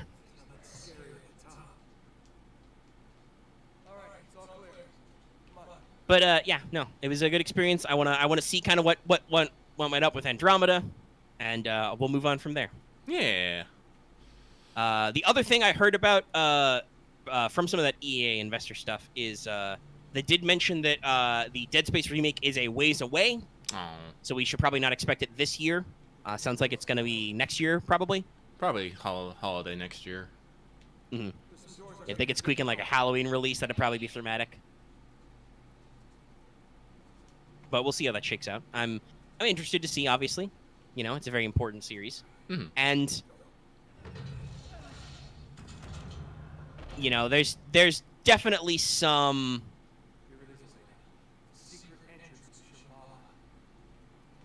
like there's definitely some vibe for like I think EA is realizing right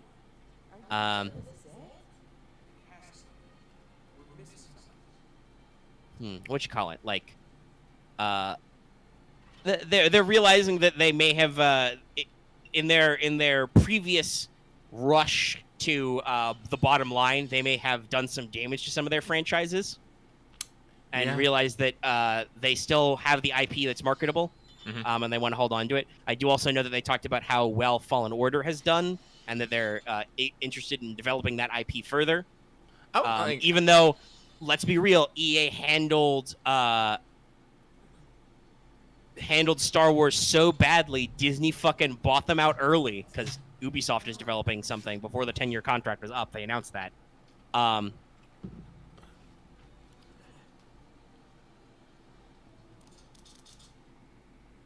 So like, yeah, it's interesting to kind of see EA come to this realization of like, oh shit, our fucking our old IP is useful, and we need to be careful about our new IP. I guess this ain't working. It's just wow, what a no sell. Like he doesn't even acknowledge you just tried to beat his ass. And that would have solved this plot a lot earlier. Yeah, it would have.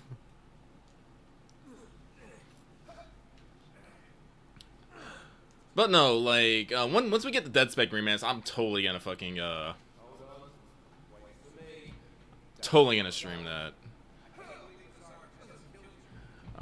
But I'm also curious to see like whether they might want to go with a Fallen Order sequel, because they honestly left it in a what I would call a typical Star Wars fashion of the story's complete, but the journey's not over.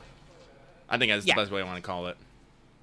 And to be fair, Fallen Order was kind of interesting in how that ended, where like, yeah, you got your plot resolution and stuff, but you added a lot of like character detail and possible development there that you could work on. Mm-hmm.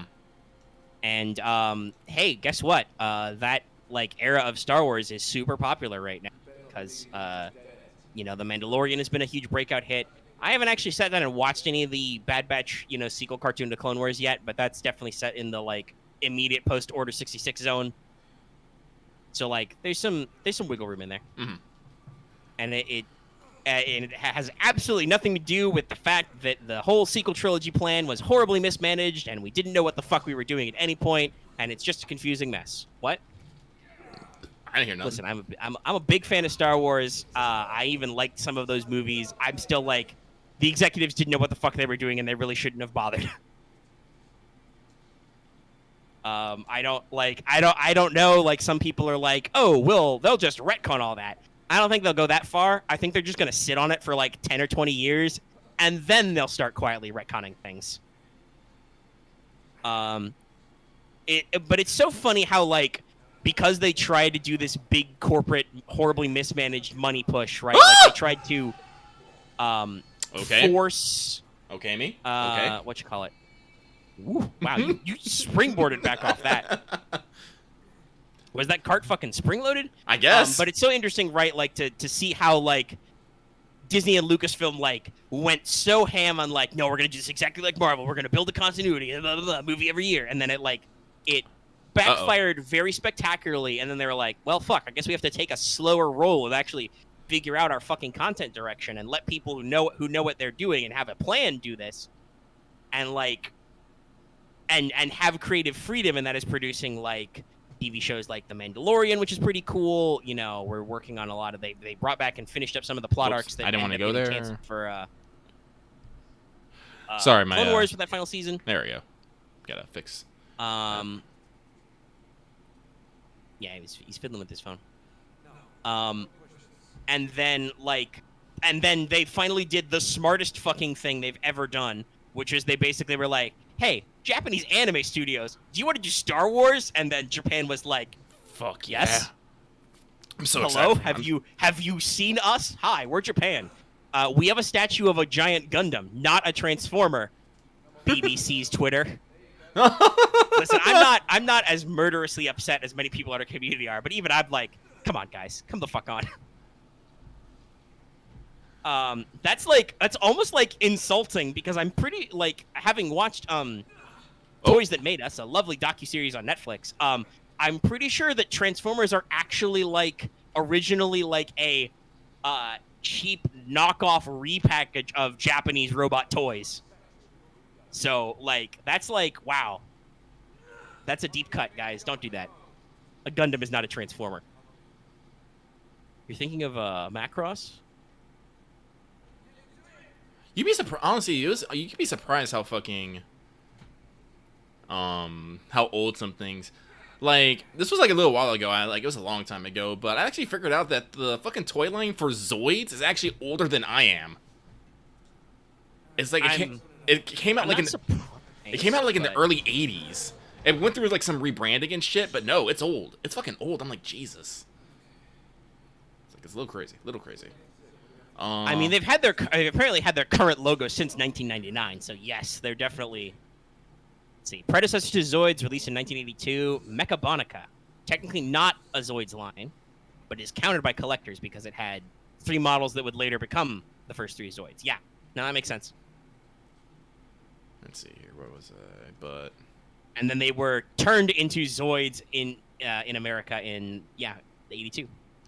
Fun fact, the Mechabonica actually didn't do that well in Japan, but after it got rebranded as Zoids and did a pretty good run in America, it actually kept the branding, went back to Japan, and actually did a lot better.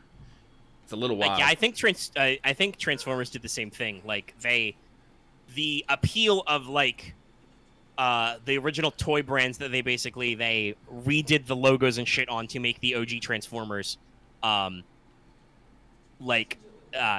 out of popularity in Japan, or shifted dramatically. Like, they went to a lot more I don't remember the exact details, but I think they shifted a lot more to, like, oh, these things are like daily, everyday small items. Like, this guy's your Walkman, this guy's a pocket watch, kind of a thing. Whereas Transformers were like, tanks and planes, though. So it's the empty one. And then we go to so far a point that, like, we go all the way to, like, fucking Michael Bay Transformers movies, and it's like we've reached the tier of, like, no, Transformers are fucking American-ass made trucks, when those weren't originally American made. Those were recast molds of Japanese toys. Optimus Prime is a specific like Japanese robot who was like recast with different logoing. This shit's really interesting, by the way. You should check this out. There's 3 seasons of this Toys That Made Us, which also like talks about the like branding, right? And like the classic '80s scheme of, hey, let's shit out a cartoon that will market our toys, kind of a thing, right? Oh yeah, no, like people never like didn't like. I don't know if people still don't understand that a lot of cartoons, especially back in the '80s and '90s, were made to literally make you want to buy toys. Yeah, G.I. Joe was a thing since like the '50s, but it was. I guess you'd almost call the equivalent of like historical like war game type shit like now. Like it was supposed to be like literally G.I. Joe, the fighting man's toy. He is a dress up figure who looks like he's wearing literal American war gear.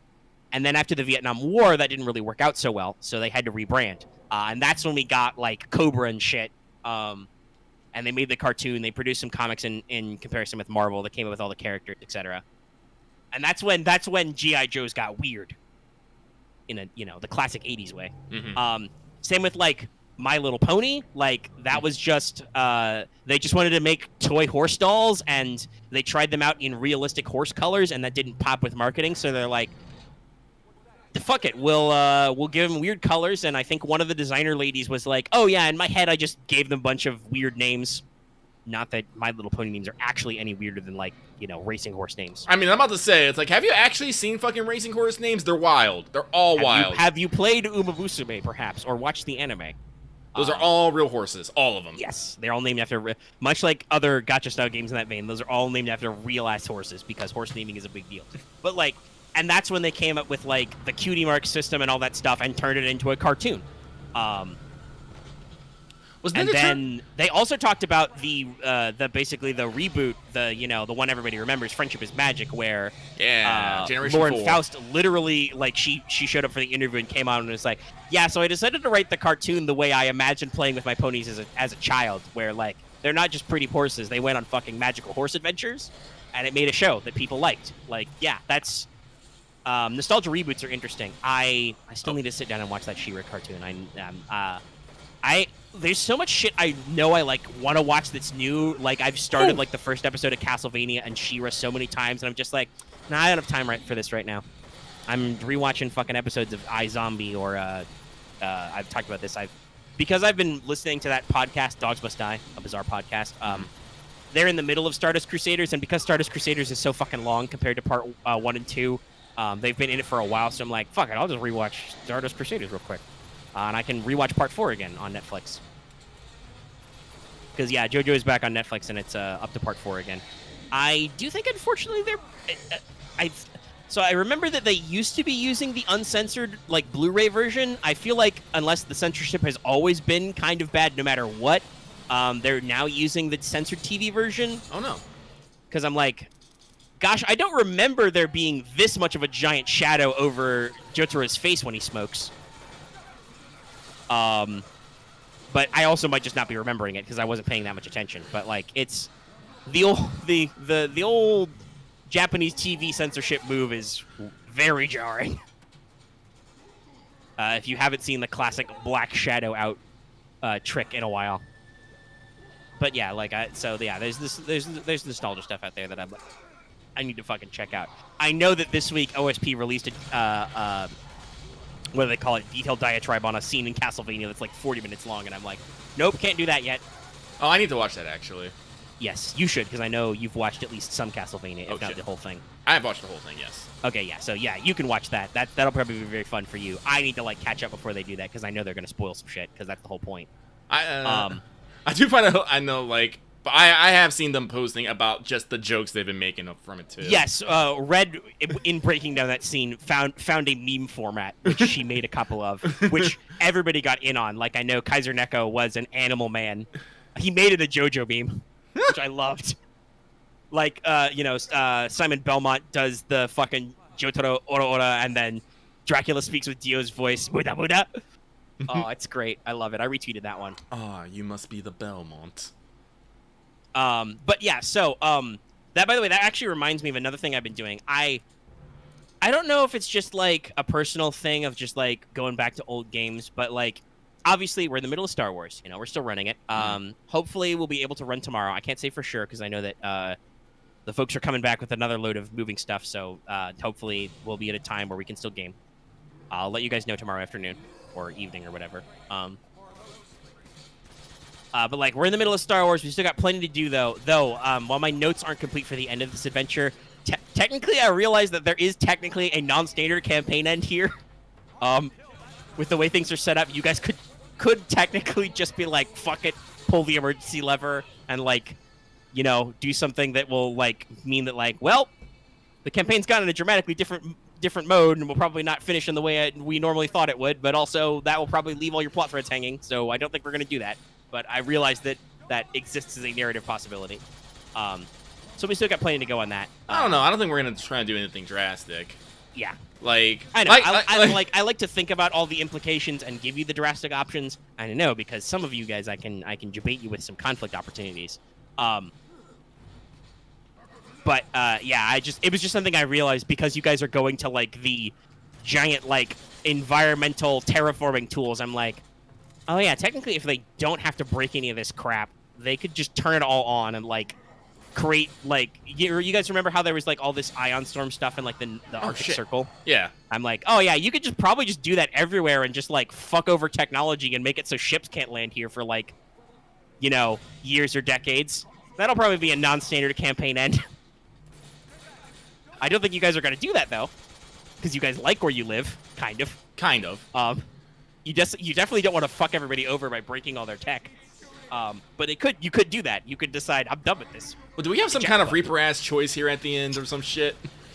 No. I just like I said, I just realized that narratively I'm like, oh yeah, if this technology is like intact and you didn't have to break it, you could do that. What will probably happen is we'll probably have options for like, you can be like, violently fuck this, nobody gets it, and then like, you know, do your renegade interrupt and take a shitload of conflict, or you can probably be like, no man should have this power, just turn off all the scary bits and we'll leave the power generators running, kind of a thing.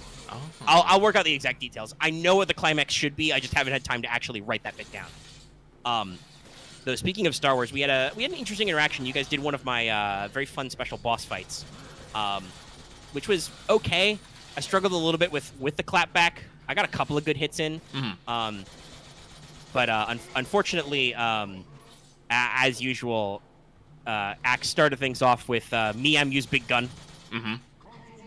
Listen, Axe, I mean this in a non-offensive way, but there are definitely times when you're role-playing where you accidentally turn off your role-playing brain and you just think about numbers, and you see big number, me, do big number good, and we're just like, all right. At least in this case, I can do my classic GM guilt trip of, you definitely don't need the rest of those grenades. You won't ever need those grenades in this long-ass adventure. You're only in the first act of. That was the first act boss. You got at least 2 more acts. You know how this works. But hey, I mean, that'll be the classic issue of, well, he'll get to boss 3 and be like, man, I really wish I hadn't wasted a couple of my grenades. Oh, well. Yeah, no. But, and then, you know, it is how it is. I have a little more gaming philosophy I think I want to talk about later. But doing that first fight definitely, like, informed me because I hadn't done the 3rd act big boss fight. And that definitely was like, oh, yeah, no, wait. Let me do some way more dynamic things and do some interesting stuff. Yeah, there was another fight. When you guys fought those husks, mm-hmm. I think actually the way that they took, like, half damage from everything, that was actually, like, that worked out really well. Like, those guys weren't a hard fight, but you actually had to take a couple shots at them because when you reduce the damage that way, that actually worked. I'm like, ooh, I should see if I can work this out more, you know? Mm-hmm. I mean, I don't know if it sounds like BS. It's a little weird to hear you think of it that way. You don't, because to me, that seems like, okay, you don't realize you're thinking about numbers. Like, you're not thinking about, like, oh, my explosive grenade does a shitload of damage. That's the right choice for this big boss fight. And, like, I'm not going to say it's not the right choice. Like, I don't think you guys, it turns out, had to go. Like, you guys didn't necessarily have to go that ham. Because, man, I had a heck of a time hitting you guys sometimes. Oh, yeah. But it was a resource expenditure. So you decided to go in on that fight a little bit. And it was like, no, okay, well, that's your choice, you know? Mm-hmm. You did get shot back with acid because of that, as you often do. It's really interesting. I've been thinking about this a lot because I've had a lot of free time to like pace around and stuff, you know, while some of my shit isn't unpacked. That's definitely a thing that has shifted drawing aggro, right? Like that used to be you, Lucky. Your character used to be the character who was drawing lightsabers and constantly drawing aggro and getting fucking murdered. Yeah. And then you got smart and you're like, all right, I'm going to get really tanky and I'm going to fight only with my fists, so I'm inherently non-threatening. And now Axe is like, even though he's a sneaky character, Axe is not quite at the point where like he has figured out how to not draw aggro as well. What Axe needs to do is Axe needs to get fucking guns with like suppressors and stuff, get some smoke grenades, and just be like, no, you cannot see me, and then start shooting people. Yeah, I guess. I mean, I know Axe, you probably will not want to do this because I know you get anxiety about success and you'd miss out on your quick strike a lot more. But you know, we've been doing this a little bit more in some things.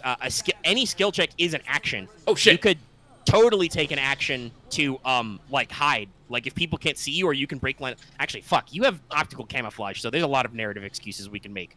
You can bullshit a lot of hiding stuff. You could absolutely do a lot more fire and fade. It would just be very slow. It would take you a couple of activities to do. Well, honestly, with this high damage output, I think that actually balanced out really well, personally. I mean, sneak attacking doesn't do anything different. It's just that you narratively would not be drawing as much aggro. If you are suppressed, keeping in mind that, like I said, enemies have to take an action to make a skill check to locate you. You guys know me. If you add like 3 black dice because you've got a blaster suppressor, I'm not going to be like, yeah, these guys don't have perception. They have 1 willpower or 1 cunning. They're not going to fucking find you. They don't bother. They just yell about clones in the trees and go dive for cover, you know? Mm-hmm. And I think that would probably be an interesting play on your character concept. I know we talked about you wanting to do maybe a little bit more like long-range sniping stuff, trying to get that action in.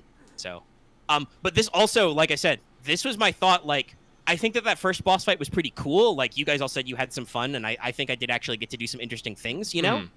Like, it wasn't an absolute stomp fest either direction, right? Like, I didn't just slap your shit in, and you didn't just kill that guy. No. So, like, I think it was interesting, but I also definitely realized, like, that wasn't super dynamic. That wasn't as interesting back and forth as I did. We can really, like, throw in some extra mobility stuff. Like, honestly, I was kind of like... I was actually kind of because I was thinking about this too, because you did mention that, like, this is something we didn't capitalize. Apparently, it had fuck me lights. Yeah. I don't know if that was explicitly point out it had glowing centers, and nobody, after Axe did quite a bit of damage with his anti-armor shot, nobody seemed really focused on being like, oh hey, it has lights. Yeah, no, like honestly, like I kind of like. Yeah, like, I know I did not telegraph that very hard. It's because you guys didn't seem to be having trouble with that fight. Well, again, I think this because Axe just took a big chunk out of it right out of the beginning. Yeah. The rules for that, I think I posted them, but the rules were if you make a called shot to hit its glowing, damage centers, it cannot regenerate that turn, and if you inflict a crit, you get a free +10. Wow. Because you're shooting it in the vitals. And I'm like, yeah, that seems fair. Like, if this regeneration thing gets out of hand, I'll give you guys a way around it. Well, it didn't get out of hand. And like I said, there's a couple of interesting boss fights left in this, and I've tried to do a lot more with interesting design and like actually remembering my environmental modifiers and remembering like I said, I really thought about the climactic boss fight of this, like it's an actual boss fight. There might be some stuff afterward. Speaking of like after action, like you're playing Uncharted 2 right now, which has an interesting bit where you have to do even more action after the final boss fight. Yeah, they throw like 2 more things at you. Which I realized in retrospect, like I said, I felt a little frustrated by, but I realized that's because I knew that this was the end and we were trying to finish the game. If you don't actually know that that's the end, like, every more thing is like, oh my god, there's one more thing, fuck. But like, there may be a little bit of that going on. Give you your big weighty decisions, your character stuff. Honestly, the thing about the boss fight is like, I liked it, but again, like you said, it wasn't very dynamic because, like I said, like it was a big boss. It was what still 3? Remember correctly? Yeah. It's like I kind of felt like it totally could have just had like, because it had its standard action, then it had like an end of turn action, if I remember correctly. Yeah. Like I was thinking about how I would have designed it. I totally would have had like, I would have had the main body have an action, and then I'd have like 2 tentacle appendages that each had their own action, but they had a very limited moveset they could do. But you could still attack them and temporarily or permanently, I haven't decided what, take them out of the fight. and they would just have, that and would have been a more interesting way to do that. I like, and I'm still. You guys are obscenely high leveled for Star Wars, arguably, and that's like, why so like we're in an interesting case of like. I mean, it's one of those things where, like, well, what the fuck do? I can't do anything about it. We've played the game this long. The story's not done. I can't just be like, and you guys don't make EXP anymore because you guys still do want to, like, unlock new specs and, like, try new talents and stuff. But I think we are, like, hitting the point of, like, most of us have picked up our specs we want, but we're just trying to round things out now. Ooh, there's a dragon. And I mean, that also, there's still opportunities then for, like, signature abilities. Like, I know Loth has his signature ability, but he never remembers to do it because it costs, like, 2 story points right now. Like, at some point, you guys could double down on that. You know, and I know there's some other things you want to do, but like we'll talk about that more. But like, so some of this is very experimental for like high EXP design shit, right? And like honestly, like you're talking about the fuck me lights, I totally like if you had telegraphed that, you totally could have got away with like saying you know, give just it's a plant-based monster, it doesn't take damage like normal things, it only takes half. But if you shoot it in the fuck me light, you know, you can like negate some of the benefits. Oh, and like I said, because I designed the things that take half damage later, I'm like, after seeing that work with the because I usually write sequentially. After seeing that work with those husky boys, those mold husks, which were basically plant zombies. Blarg. I was like, oh, this works really well. Like these guys are, I mean, they're creepy and a little freaky. You know, you're making fear checks and shit, but they're not excessively dangerous. But they are certainly, like, because they take half damage, there's enough of a like, punch here that, like, you guys got to take a couple swings. You got to think about things, you know? I enjoyed that I threw my face now because I'm like, I don't want to get close to no mold zombies. Then I have to get close to mold. You guys were correct. I did have a bad thing happen if you're in melee with them when you kill them. Like, not super bad, just a little disorientation, but, you know, it was a thing. And you guys did some physical challenges. Definitely, like I've had some thoughts about like action economy for enemies. I've like I said, like for some of the future stuff, I've definitely given them more maneuvers to do. I've designed some stuff to now like enable like the classic like the enemy summons minions to fight you thing, you know. All right, I think I've taken down. Which will hopefully be distracting. We'll see how that all shakes out. Like I said, I'm learning a lot of expansive stuff, which is very good because when I get to designing like different levels of mobs for Gensekai. Yeah, sorry guys, I haven't had time to sit down and write anything in the past week or two. No, I checked. I was like, yeah, I know. Listen, we're close, but I just haven't had the time to sit and think yet. Okay, I think I took down all the extras. Hopefully things should be mostly normal next week. There may still be some unpacking or some other bits and bobs, but hopefully we'll be okay. Thanks, Dragon Sniper. You are great. I am almost dead though. Second bonk got him. He was a mutant. He had his heart in his shoulder. Apparently. Woo! Yeah, I know. I know, X. Like, I don't real. This is an interesting thing I've been thinking about, right? Like, I've been listening to some actual plays lately, just because I've had a lot of free time with me and my MP3 player. Chloe! And like I said, I've been thinking about alternate games, right? Like we're not done with Star Wars by any means, but like, I feel the Jones in for either Knights Black Agents or Red Markets. And who knows, I could end up doing, because our D&D game is on hold, so I have a free Tuesday. If I don't want to go back to streaming Fail Portrayal, which may or may not happen, and Gartic Phone and stuff, I could probably tap some of these guys for a little bit of something. I would not do Knights Black Agents because I know that Lucky would be interested in playing that, but I could experiment a little with Red Markets maybe. I know Lucky is also keen to play that, but also I know we just talked about you don't have enough time. I'm like, I'd do something small and experimental first, you know, like I do. I flex my muscles a little. But it's definitely got me thinking about these kinds of games and my style of GMing and what I want to do as a player. And I've realized that certain people I listen to, I would not be a good player at their table because I would feel like they're being antagonistic to me. So I would take an antagonistic bent back, basically. There are a lot of times when I listen to people run games and and everybody around the table just accepts it. So I think that's just part of how they do it. But there's a lot of times where people get really challengey about oh, you're gonna need to you need to do this extra level of success to do that thing, or no, you can't use your item there. That's not what it's for, you know. And I'm just why the fuck would I nickel and dime my players out of okay, right? There are times when I'm okay, you're clearly trying to use an item that is not designed for a thing. that's not going to work, or if you do that, that's going to be way more complex. But like when it's like, hey, you're using a multi-tool that gives you +1 to mechanics, you're making a mechanics roll. You can't really use a multi-tool for that. I'm like, why though? Especially because while I really do like this campaign, I'm listening to an AP of Red Markets, right? That was very fun because they're playing out with some of the optional rules for that game, and they started with a technical vehicle, right? Mm-hmm. Which they had named Dragula, like the Rob Zombie song. I have a very good appreciation for Rob Zombie's music, thanks to Helsing Abridged, which introduced me to a lot of Rob Zombie songs. That was dumb. Like, Red Markets is a game of economic horror, right? Yeah. I don't know if I pitched it on the show, so I can talk about it a little. It's a zombie apocalypse game.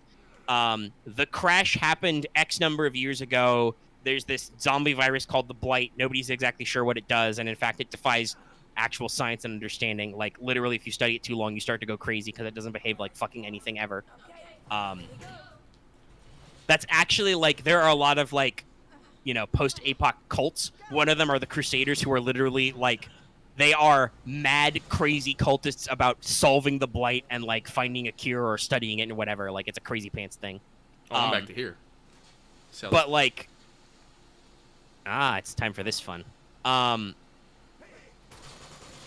But, like, yes, it's a game of quote-unquote economic horror because you must, like, you literally need to, like, budget out for your jobs. You make so much money doing tasks in the post-apocalypse. God damn it. Your items have upkeep. Your dependents have, like, upkeep and shit.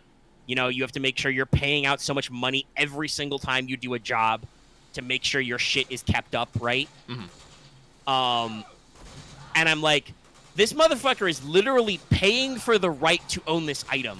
Like, it's not even like he bought it. He has to pay to upkeep it because that's how the system is designed, right? Right. Like, it's got that kind of math built in. I'm not going to fucking nickel and dime him about this.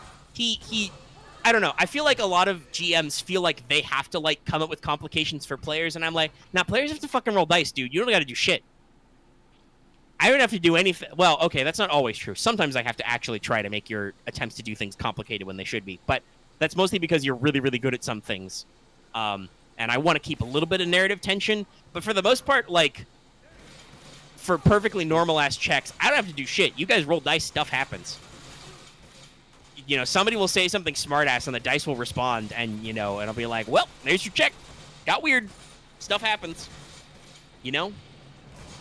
So, I don't know. That's just part of my gaming philosophy where I'm like, yeah, I don't feel like... so Red Markets is player-facing. You roll 2 dice. One is the red and one is the black. You want your black to be over the red.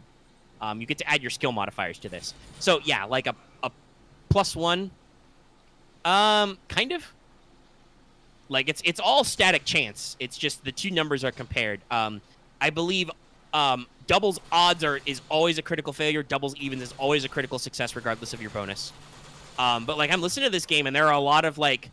well, actually, some of that I think even was a misunderstanding of the rules. A lot of these are like, oh, this is a precision roll. You don't get your bonus for this. Just roll the dice randomly. Or, you gotta beat this check by 3. And I'm like, dude, they already have to roll fucking dice, which are 2d10s. You could roll a 1, and one die could roll a 10. And that can happen every fucking time. You don't need to make it overcomplicated just because you think they're doing something stupid hard or complicated. Just roll dice, see what happens, you know? Well, I can kind of agree with that, but I also kind of don't because... I mean, everything depends on context, right? Yeah. Like, sometimes you're like, all right, you're doing something fucking dumb now. You gotta do very well. But, like, and I don't know, like I said, it could just be the GM style, but I feel like in this campaign, it's come up a lot where it's like, you're asking a lot of extra shit out of your players, who, by the way, are having a terrible time. Like, every single job they've done, has, like, involved, like, some crazy complication on the fucking legs or, like, on the job site. Because, like, the way Red Markets works is you get a job, which you get jobs one of 2 ways. There are job lines, which the GM generates, and then there's scores, which the players generate. I would actually be very curious what players would want to do for us. Because, like, the score style, like, a good, you're going to go out and transport it back and sell it. Like, that's that's a really interesting thing that like you guys come up with ideas and then roll to see if your ideas are true, right? Oh, interesting. Okay. Yeah, like basically you're like it goes round robin. Like one guy wins the right to say what the item is. Like you say like, okay, you all roll like a single die and add a number to it, and you're like, all right, hypothetically we'll say Axe 1. He describes that the good these days that we need in the post-apocalyptic future is his character knows where there's a stash of duct tape. You know, it's been stored someplace. It's really valuable.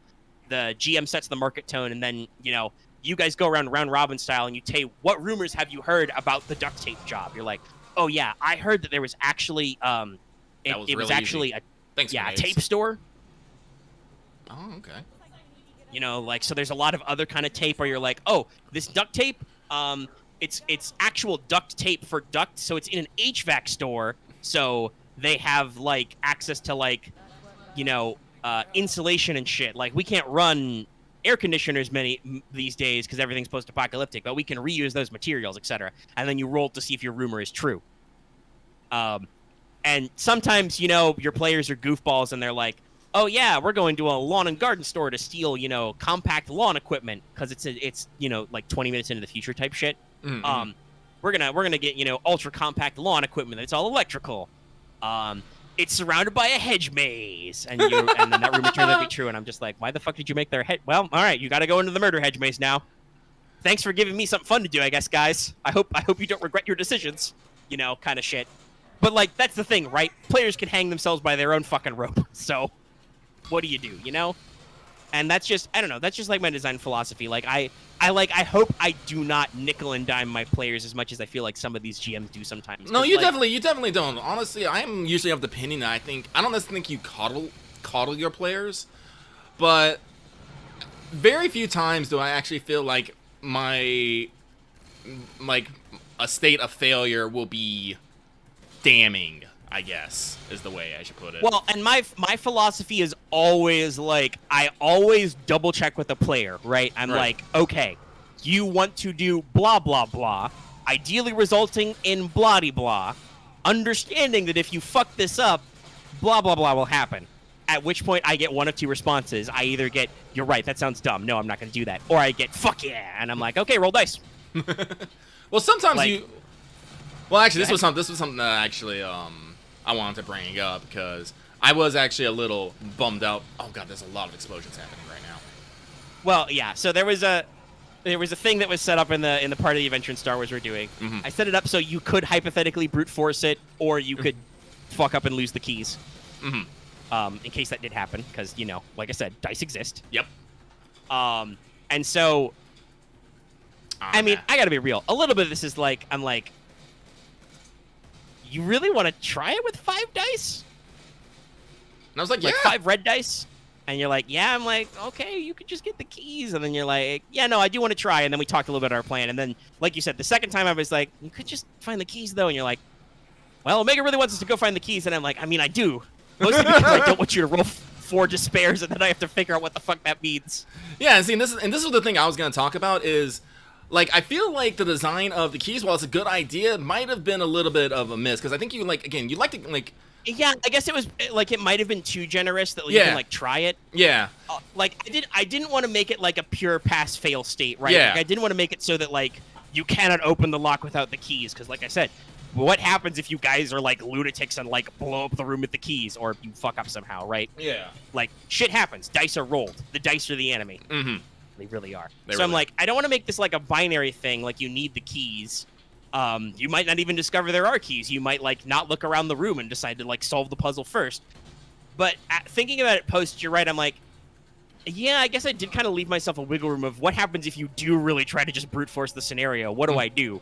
Like, I thought that, like, the strain train, you know, danger punishment and the taking extra time would be that. But you guys have honestly...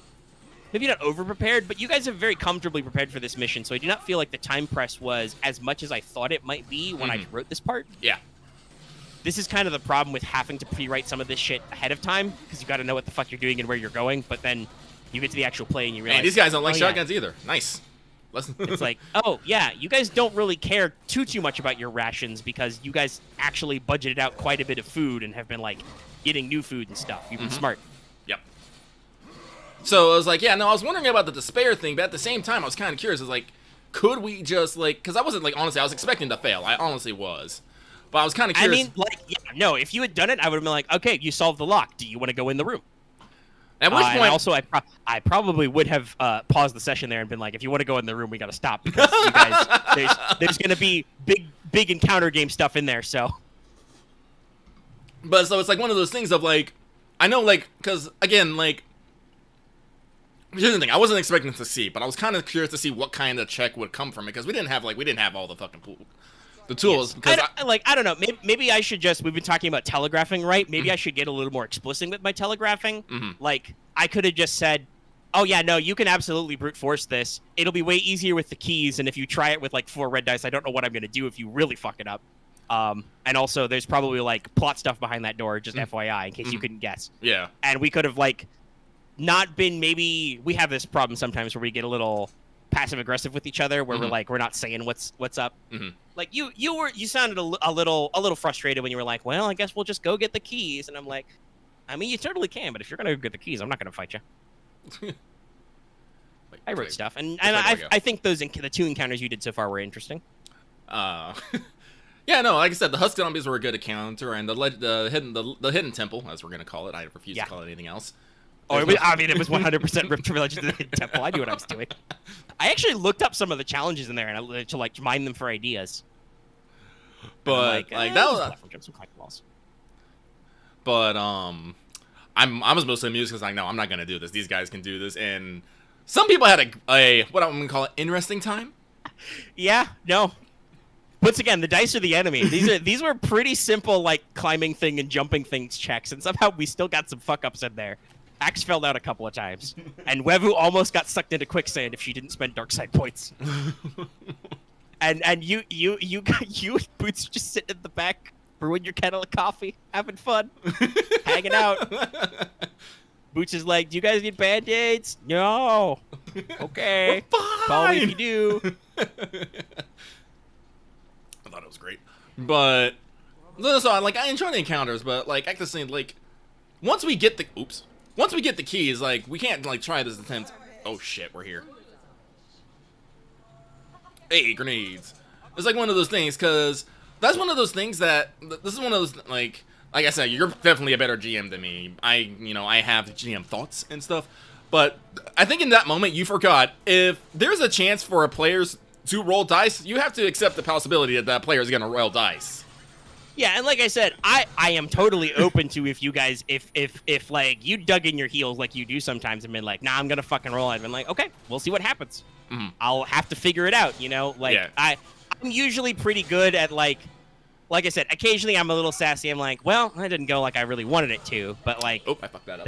There's usually nobody to blame but the dice. So like, yeah, I was just like, wow, you got really fuckled there. Yeah, I did. They were like giving me ah. But yeah, like ultimately, like most of the time, I think that's where my GMing philosophy comes in. Is where I'm just like, listen, if I've dug my own hole, I have to stand in it. You know, like that is how it is.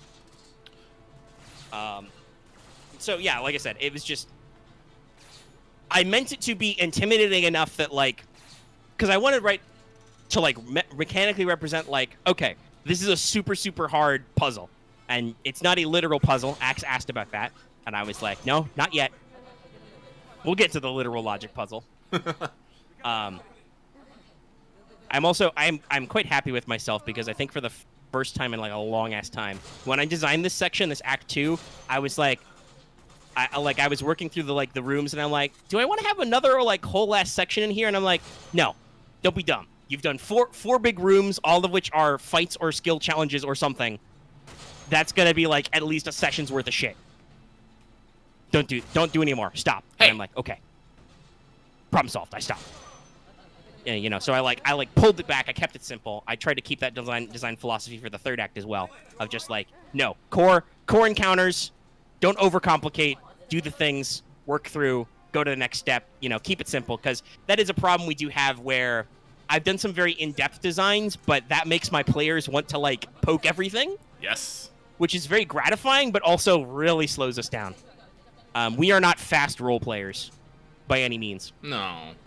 Well, again, like, I don't like, and honestly, if we were rushed to get through things and not have just little downtime moments of chalking or just having our thoughts and stuff, like, I would probably get upset, like, a lot quicker. Like, I'm pretty sure I've, like, oh god, I can't remember what these names, but I'm pretty sure that I've mouthed off to you because you're like, guys, can we move on? I was like, and, like, I can't remember where it was. Oh, no, I remember now. It was, in the, underground bunker where we're having a small conversation about what the fuck do we do? And these guys, and they start turning around. I'm like, fine, we go back! And then we have our conversation. You're just like, okay. Yeah. Well, it was because in the narrative, you guys were standing in the middle of the room with enemies having the conversation. Like, you opened a door and just nobody said, like, okay, let's go hide and have this combo. So I'm like, guys, are you literally going to stand here with the open door and talk? And you were like, yes. And I'm like, well, they're going to fucking turn around then. And you were like, fine. We close the door and go back. I'm like, okay, all right. Just, I had questions, okay? All right, let's see here. Well, you're here. I'm 2 here. hours in. How many hours will it take him? I don't know. Hopefully not that long. I think it didn't take me that long to do it, you know? Mm-hmm. We will see. But it still was quite a few tries. But that's like saying, like, I enjoy the ability, like, even if it's not, doesn't necessarily, whoops. Even if it doesn't, like, necessarily makes, like, sense. Like, God, like, so many, like, cinematic, like, superhero action movies just have people constantly talking, making quips, observations, all that stuff. Like, and I like having that feeling in, you know, tabletop as well, because...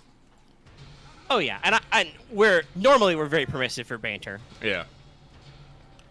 There are times when, like, you have to let the feel of the moment go, like, we're on a sneaking mission right now, you know? You guys could button up a little bit. I know you've aced this entire thing, but, you know, you could... I think I felt a little like, I was like, guys, you could at least, you know, pretend that you're in danger. Where's this nerd? Because you guys did blow through that pretty fast. Mm-hmm. It was okay. Well, not fast, but you managed to meet most of the challenges pretty soundly. I think only one of you got blown up by a rocket.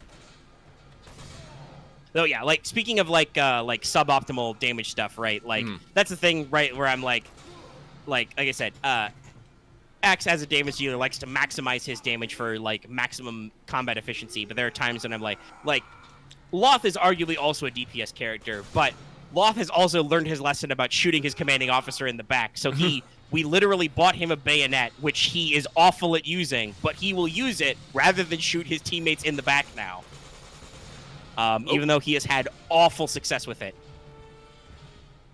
Yeah, I'm a coward. Fuck you. On that one. Oop. I mean, you're hopped up on Superman sap juice. Don't you fucking at me. You're using a performance-enhancing drug, my dude. Yeah, definitely. What?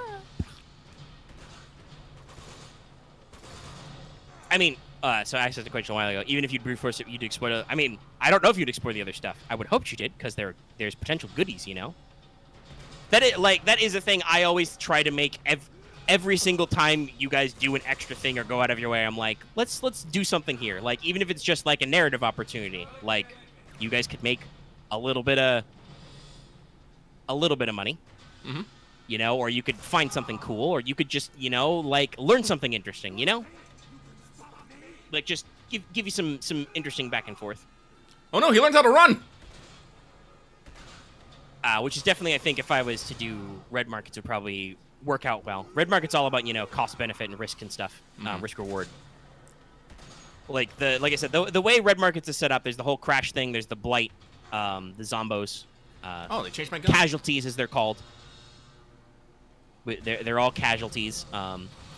The basic premise of the setting is that it happened kind of so fast and shook up that water really fucks up the blight, the zombie virus. So, whoop, in the hole. So by the time the U.S. government got their shit together, they had to cut it off at the Mississippi River. So the official United States territory is receded to the borders of the Mississippi and the Great Lakes. Oh damn, he jumped. And so that is called the recession. Is the reduced America that's left, and then everything else is called the loss. And the Department of Homeland Stewardship and Quarantine. Oh no, Quarantine and Stewardship, DHQS. They're gonna reclaim the loss any day now. Any T day. minus never.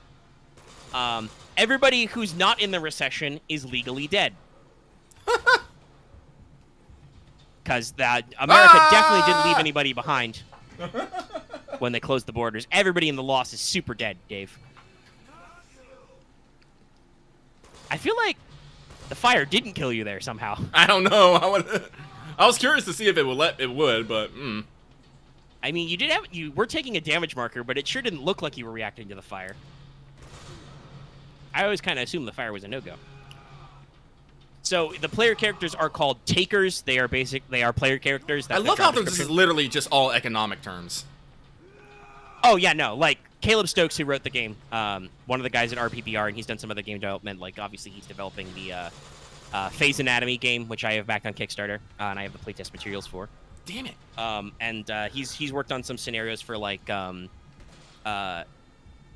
type stuff before. His no security package of generic, Depression era horror scenarios. And like I said, y'all can think whatever thoughts you want about how Red Markets is written. I know that Caleb has talked about writing it, where he has been called both like a capitalist pig dog and a dirty communist for writing the game. So like nobody really agrees what the potential political philosophy of Red Markets is. Mostly it's just like, hey, economies exist, and no matter what you do, an economy will exist. So here's what the post-apocalyptic economic simulator is like, Mm-hmm. Like everything is money based. There's no EXP. You want to get better at a skill, you have to buy professional development. You pay Bounty, the universal currency system. Bounty is called that because the DHQS has put a dollar value on collecting driver's licenses and other forms of official ID, so you can verify that a person is dead or alive, basically. So they put a bounty on driver's licenses, and that became a universal form of currency. Just driver Backed licenses? by like crypto and shit. Wow. Yeah, because they're like, we want to know we don't have census data anymore. We want to know if we can prove who's dead or alive. So if you can get a person's official ID, you can like either claim to be that person or secure your identity, or you can be like, yeah, no, this guy's dead. He's a casualty. Kind of a thing, So like, yes. First of all, this Caleb uses this to explain how if you kill some zombos, you can make money off it.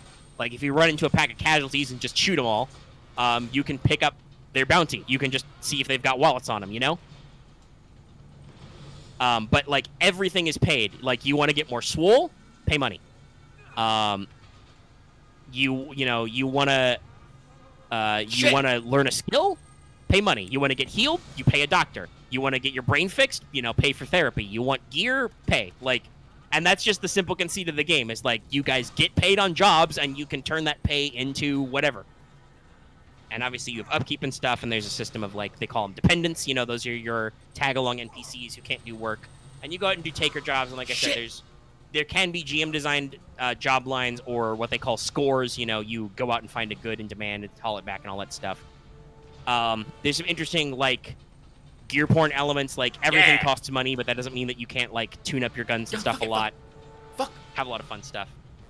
It's an interesting game system.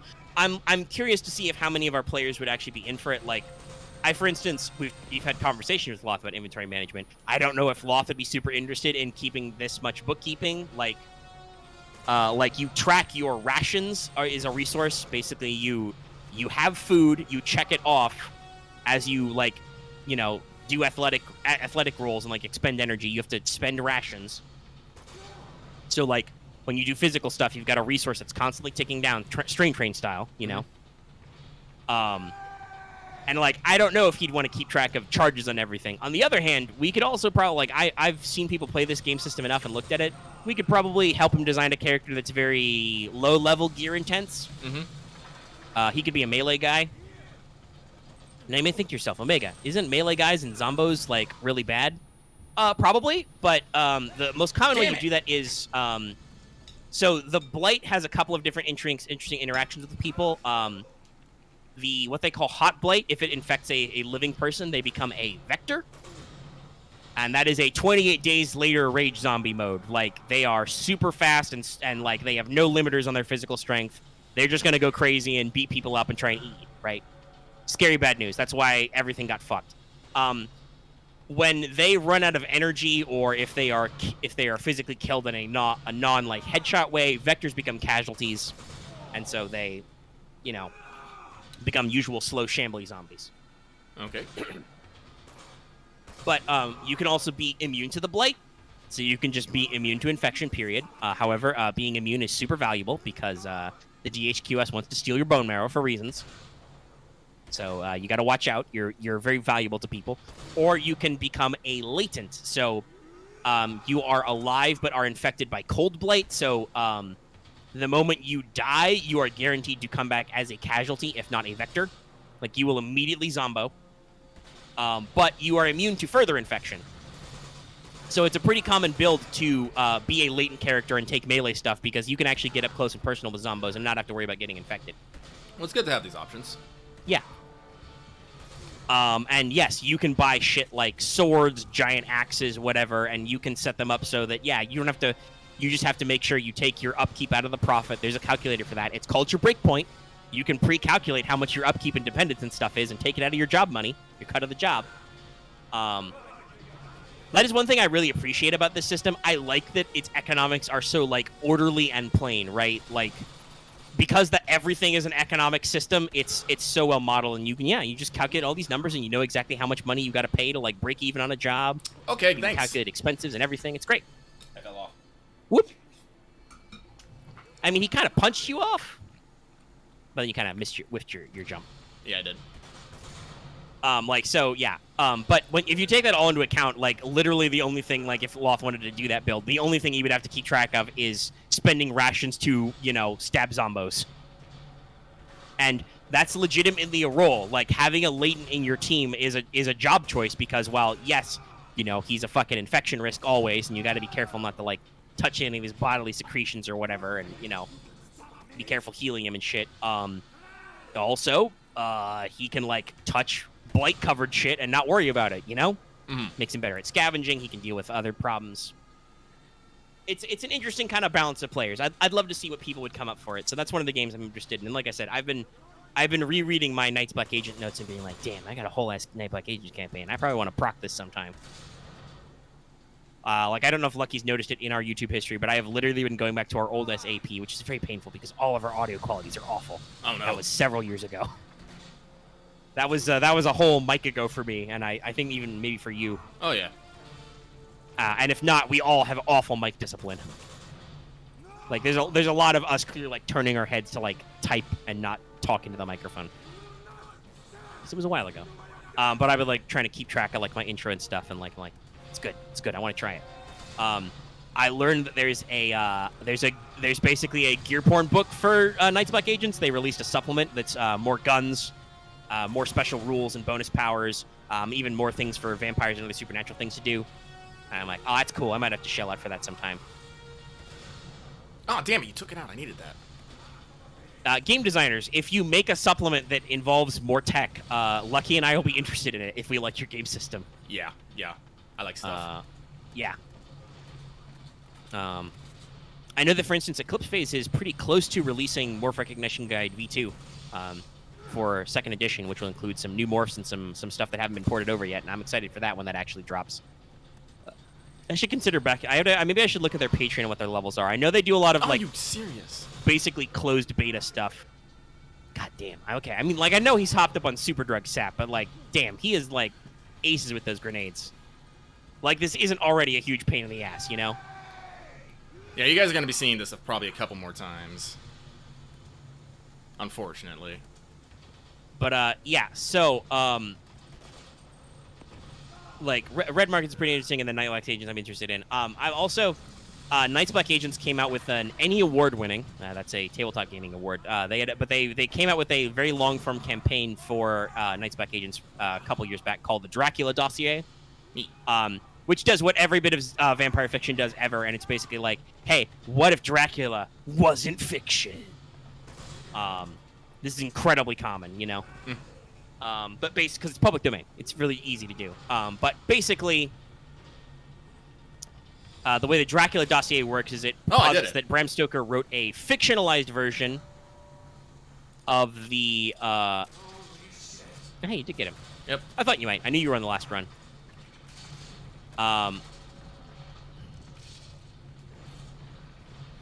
this you'll probably get first try because I think you definitely have a better sense of what Uncharted wants you to do platforming wise than I do. Yep, I do need to focus a bit though. Yeah, there's a little bit of finicky timing. That camera switch is a little disorienting. Mm-hmm.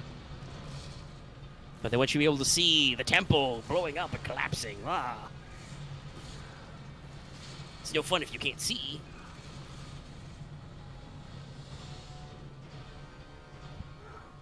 Yep. Oh, okay. Did it. But yeah, so like that's its whole progression. Like it treats it like Dracula was not fiction. It was a fictionalized version of an actual thing that happened because British military intelligence learned about vampires and wanted to weaponize them, and that turned out great. So it turns into like a long-running generational campaign as you deal with the fallout of all that Dracula shit. That's pretty cool. Definitely not just because of what I've been doing lately, but I wanna write my own version of that. I wanna write the Dio dossier. Why? Because I mean, if you like, remember the first 3 parts of JoJo are kind of about vampires. I mean, I know Stardust Crusade is less about vampires, but Dio is still a vampire. It's kind of a big deal. You can't go out in daylight, you know. And just like I'm like that would totally be super interesting to like take the story of at least part 1 and part 3, and maybe part 2, even though that's technically a detour. Pillar Men are cool though, and like tell this generational story of fighting weird magic vampires, anime vampires, but like frame it in the way of like a high stakes espionage thriller game, you know? Mm-hmm. I'm just like that would be funny sometime. I would need a lot of time for that though. Okay, fucking. All right, completed your speed run. Yeah, took me 6 hours. Took you, yeah, 6 hours total. That second half was about 2 hours, so that was skipping cutscenes like a couple hours less than me. You definitely took a few less tries on some of those hard bits. But yeah, like so, yeah. That's just I'm thinking about games and I'm thinking about game design stuff, and I'm like, I've got some itches that I feel like I haven't scratched in a while. I'm like this, you know. I move through concepts I like. I think about things, and just I don't know. Star Wars is cool, and like I said, I'm still excited because we have a lot of plot threads to wrap up, and I still do have ideas for all those plot threads. Especially because, like I said, I've kind of figured out what the end game state of the campaign is for a while. But like certain types of gameplays don't work in our Star Wars Clone Wars games, you know? Yeah. Like it's emulating a specific setting, so it's like when I have different ideas of like what I want to do with stuff, it's like I can't really like I can make references, but I can't really like turn our current Star Wars game into a full-blown espionage thriller. We've kind of missed that boat. Oh, I'm trying to think. It's like, yeah, we missed that boat. I'm sorry. I'm trying to think. Do I want like what do I want to switch to? I can't do Uncharted 3. You haven't started that. No. I mean, why are you asking, Lucky? You're going to switch to Final Fantasy 14. Well, Omega said it, not me, so that's what I'll do.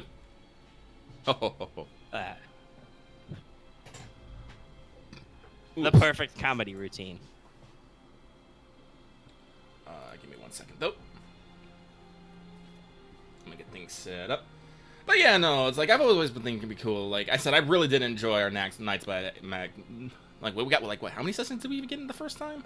We only did one. We did the intro. Oh, jeez. Hey, I would do a session 0 this time, so I don't have to spend 20 minutes explaining the setting of Seattle, including to 2 people who live in that area. Listen, it's been a couple years since I did that campaign. I realize my mistakes now. I'm listening to it. I'm like, damn it, me, start the plot already.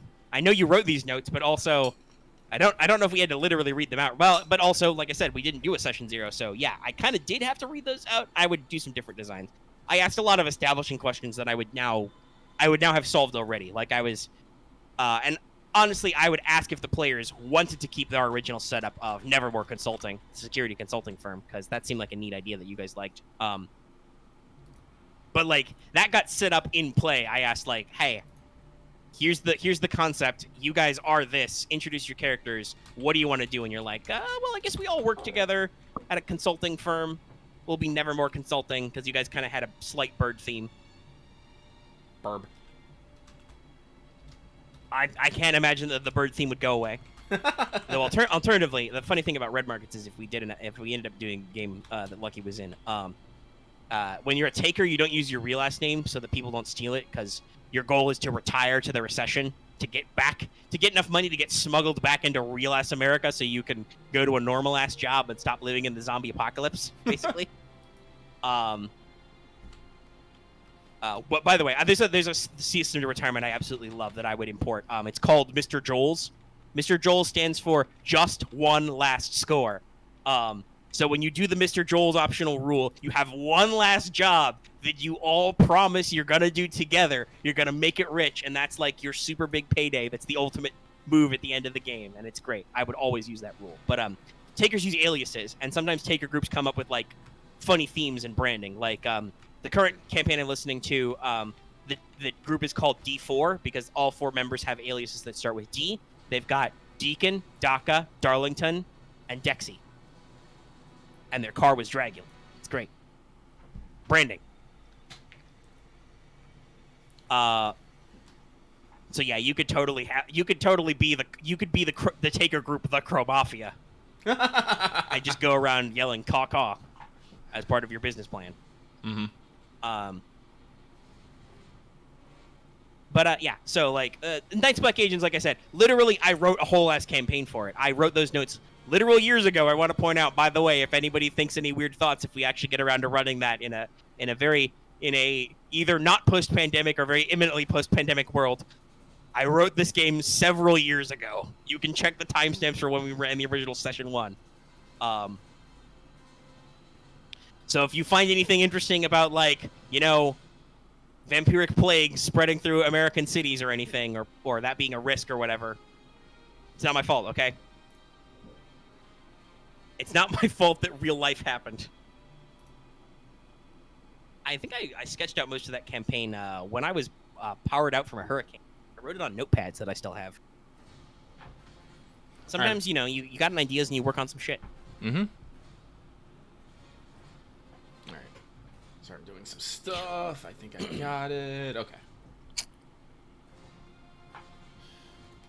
Oh, wait. I have to turn on the desktop audio.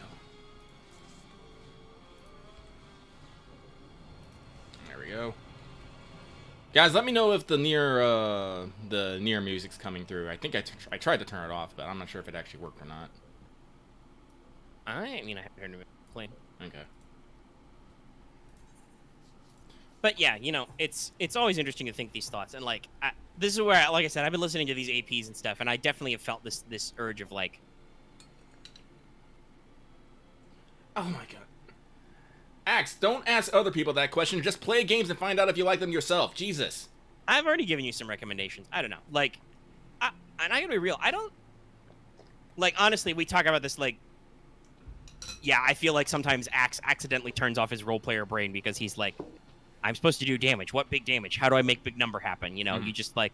The skills tell me... My skills tell me to do this. Well, skills aren't role-playing, you know? That's not the whole of your character, but I get where you're coming from, because you're like, I want to do the thing I'm good at. And most of the time, I want players to do the thing they're good at, because not doing the thing you're good at sucks. Yes, it does. It's really annoying when you can't do the thing you're good at and you're not allowed to. So I'm like, that's, like I said, I try not to nickel and dime, but like, honestly, you're usually very fixated on like the little details and the little storytelling of characters, and that works in any role-playing game. Like that's fine. Like, I wouldn't mind running. It would not be full campaigns, but I've owned for years a copy of Slasher Flick, the slasher movie RPG, where you literally make secondary characters so the slasher can murder them, and then only when there's a limited number of characters left, when you're down to the final heroine, can you defeat the bad guy. It's a pretty interesting system. Like I said, I've owned it for years. Bought that PDF on I mean, yeah, Axe, it's a fucking slasher movie. Sorry, I put more energy on that than I think Axe needed. I'm just thinking about all the clips I've seen of like Roger and Ebert talking about completely not understanding how slasher movies work. I don't get it. Why do people want to go see a movie where teenagers get murdered? Or writing reviews like, Ironically, the audience for this movie are the ones who are likely to get stabbed. What? Yeah, if you see a slasher movie, you're gonna get stabbed. Sure, that's how it works. But you know, it was the '80s. It was a different time. I could have some fun with slasher flick. Mm-hmm. I've seen people do a different rule of slasher flick, run it like an action movie, right? Mm-hmm. Where it's the invincible action movie hero. Oh god, and you're the villains. That's pretty interesting. But like imagine you're playing the bad guys from Die Hard, and the slasher, the slasher monster is John McClane. Yeah, and then like, can you come out of this on top, or will you all get murdered? That's a fun variant I've seen some people use. Yeah, This seems very neat. and I don't think Resident Evil is the right call for that. No, I don't know. Some of those sequels, some of the numbered sequels before 7 did get very action movie-esque, didn't they? Well, yeah. Once we got past 2, 3 escalated, 4 really escalated, 5 went beyond, and then 6 was just kind of a mess. And 7 was like, no, we back to basic now. Well, that's the thing. Like Resident Evil is not a group of people versus it's not like how the best way I want to put this. Like, it's more of an action. It's more of the action movie. There's not necessarily like one single villain, but there is usually just one protagonist. So it'd be more of the action movie kind of thing. But usually that person gets fucked up in various ways. So ironically, some Resident Evil games are probably better modeled by red markets than like slasher flick. I think. Yeah. Like you could absolutely be like, yeah, no, we're gonna go do a job in a place. You know, and then shit, lots of zombies. Like literally, casualties are treated as they're like large mobs of casualties are called dead weather. Like they're the weather. It's like, well, they're an environmental hazard you have to fucking plan around. So like, yeah, no, it's a really interesting game system, and like I said, I've been listening to a campaign of it, so I've been thinking about it again. But I've also been thinking about like, if I ran this game, how much of a hard ass would I want to be? Which, by the way, that's technically optional. This is in the rules. Like they have what's called like boom and bust rules. So this is something similar that Night's Buck Agents does. It has a couple of different game modes, right? Uh-oh. So if you see a bust rule, that's we make the game harder because you're about you know, you want to play the gradual grind we all die game, and you really want to capture the perfect economic horror. One of the rules, for instance, that's a bust rule is called no budget, no buy, which is you have to, when you figure out how much money you're going to make on a job, you have to pre-plan to spend it. If you don't pre-plan to spend it, it automatically goes into your bank, and if you want to get it out of your bank, you have to make a self-control, basically the equivalent of a sand check. Which is possibly slightly more realistic to certain people's spending habits, but I think for like a game design thing is just kind of like, that feels a little nickel and dimey. I probably wouldn't want to do that because I know my players would be impulse buyers. Also, alternatively, I mean, like, I know that the point is that you're supposed to like pre-budget for like repairing sanity and like healing your wounds, but like, dice happen. What happens if you get really fucked up and you don't budget for like, for healing? Well, you also have to lose sanity to heal yourself. I mean, I know that sudden medical bills do stress people out, but like, that much? And I don't know. Maybe it's just like obviously, like I said, I feel like Caleb dug pretty deep into writing a quote unquote economic horror game. Some of that stuff might be a little too stressful for some people. I don't know if I want to bother. But like, there's also you know, boom rules which can exist to be like, you know, easier to work out about and like work around with stuff if you want to have more fun. We probably wouldn't go like full Resident Evil ass action movie type shit, but like we could definitely play up a little bit more of like the fun stuff. And like I said, I would want to talk to people if you guys would prefer whatever players would end up in this game. If people want to play a game of economic zombie survival horror, listen, I love whether people would prefer to do scores or job lines, and like, would you prefer perfectly crafted narrative games, or would you want to like sit round robin, make up some shit, and then Omega has to be like, all right, so you're going to the Hobby Lobby and you're trying to steal back the lost tablets of Gilgamesh. Heck. And there's a cult there? Question mark. and then somebody crit fails on their it's a cult roll, and I'm like, so it's a Scooby-Doo type situation. That's literally happened, by the way, in this campaign. Somebody was like, oh yeah, people say it's haunted, and they crit failed.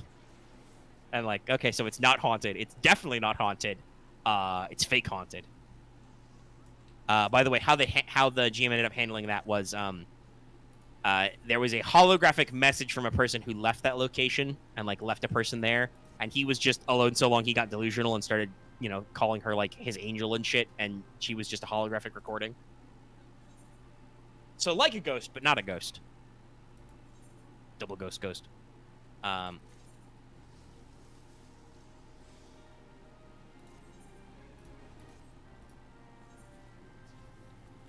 But no, like me personally, I'm like, can't you like mix and match? Can't you like for like one thread?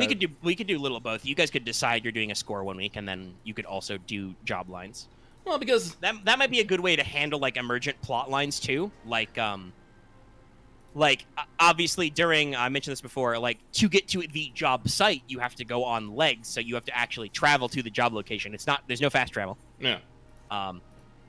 So you guys might have random encounters and might run into job complications, which could get into like recurring NPCs, recurring instances of like stuff going on, mysteries you want to solve, personal character arcs, whatever. Well, yeah, because that's the thing. Like, because they both sound good, but like on one hand, it's like it's good to have like the overarching like GM narrative ish of like things going on, the biggest scores. But sometimes you got to make some scratch on the side of doing stuff, and maybe you have like your own personal desires that you want to fall through with. Oh, excuse me. Mm-hmm. So that's why I personally am always a fan of the GM always has like the overarching, the big plot lines, but players can insert their own mini stories, their own little side quests, and whatnot. Like referring to Star Wars, it's like Arma has completely taken on a quest of developing fucking Sohaliv, which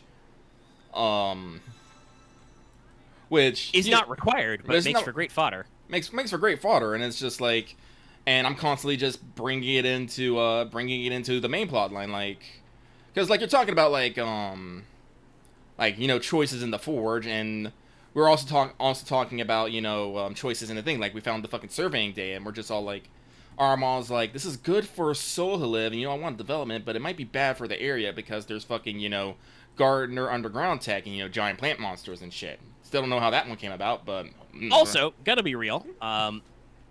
You're probably gonna find more corpses of dudes who thought they were the first person to find it and fucked it up. Yeah, so they weren't a veteran clone officer, a fucking Spec Ops trooper, and 3 Jedi, and big booty loser girlfriend. Yes, like, they weren't you guys, so they died. They're dead now. They super dead. Yeah, hopefully they left some shit you can steal.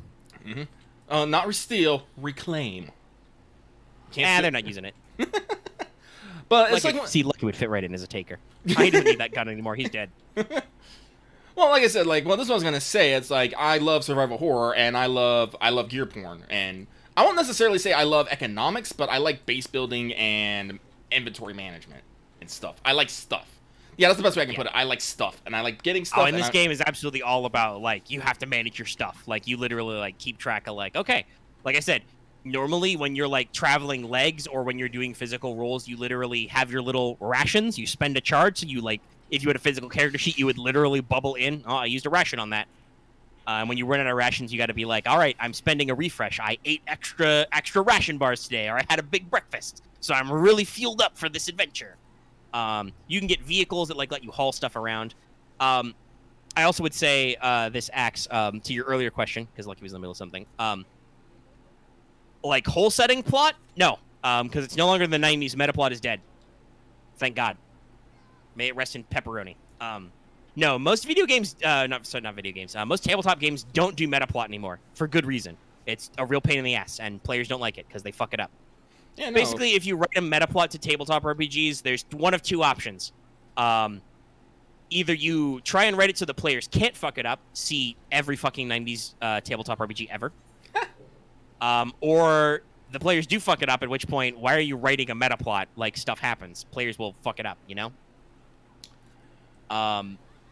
So most of what settings do is these things that.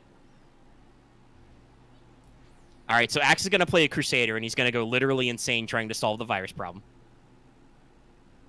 You may have stepped out when I mentioned this earlier. Yeah, the Blight is implicitly unknowable and unsolvable. Everybody who tries to do it goes bug fuck crazy.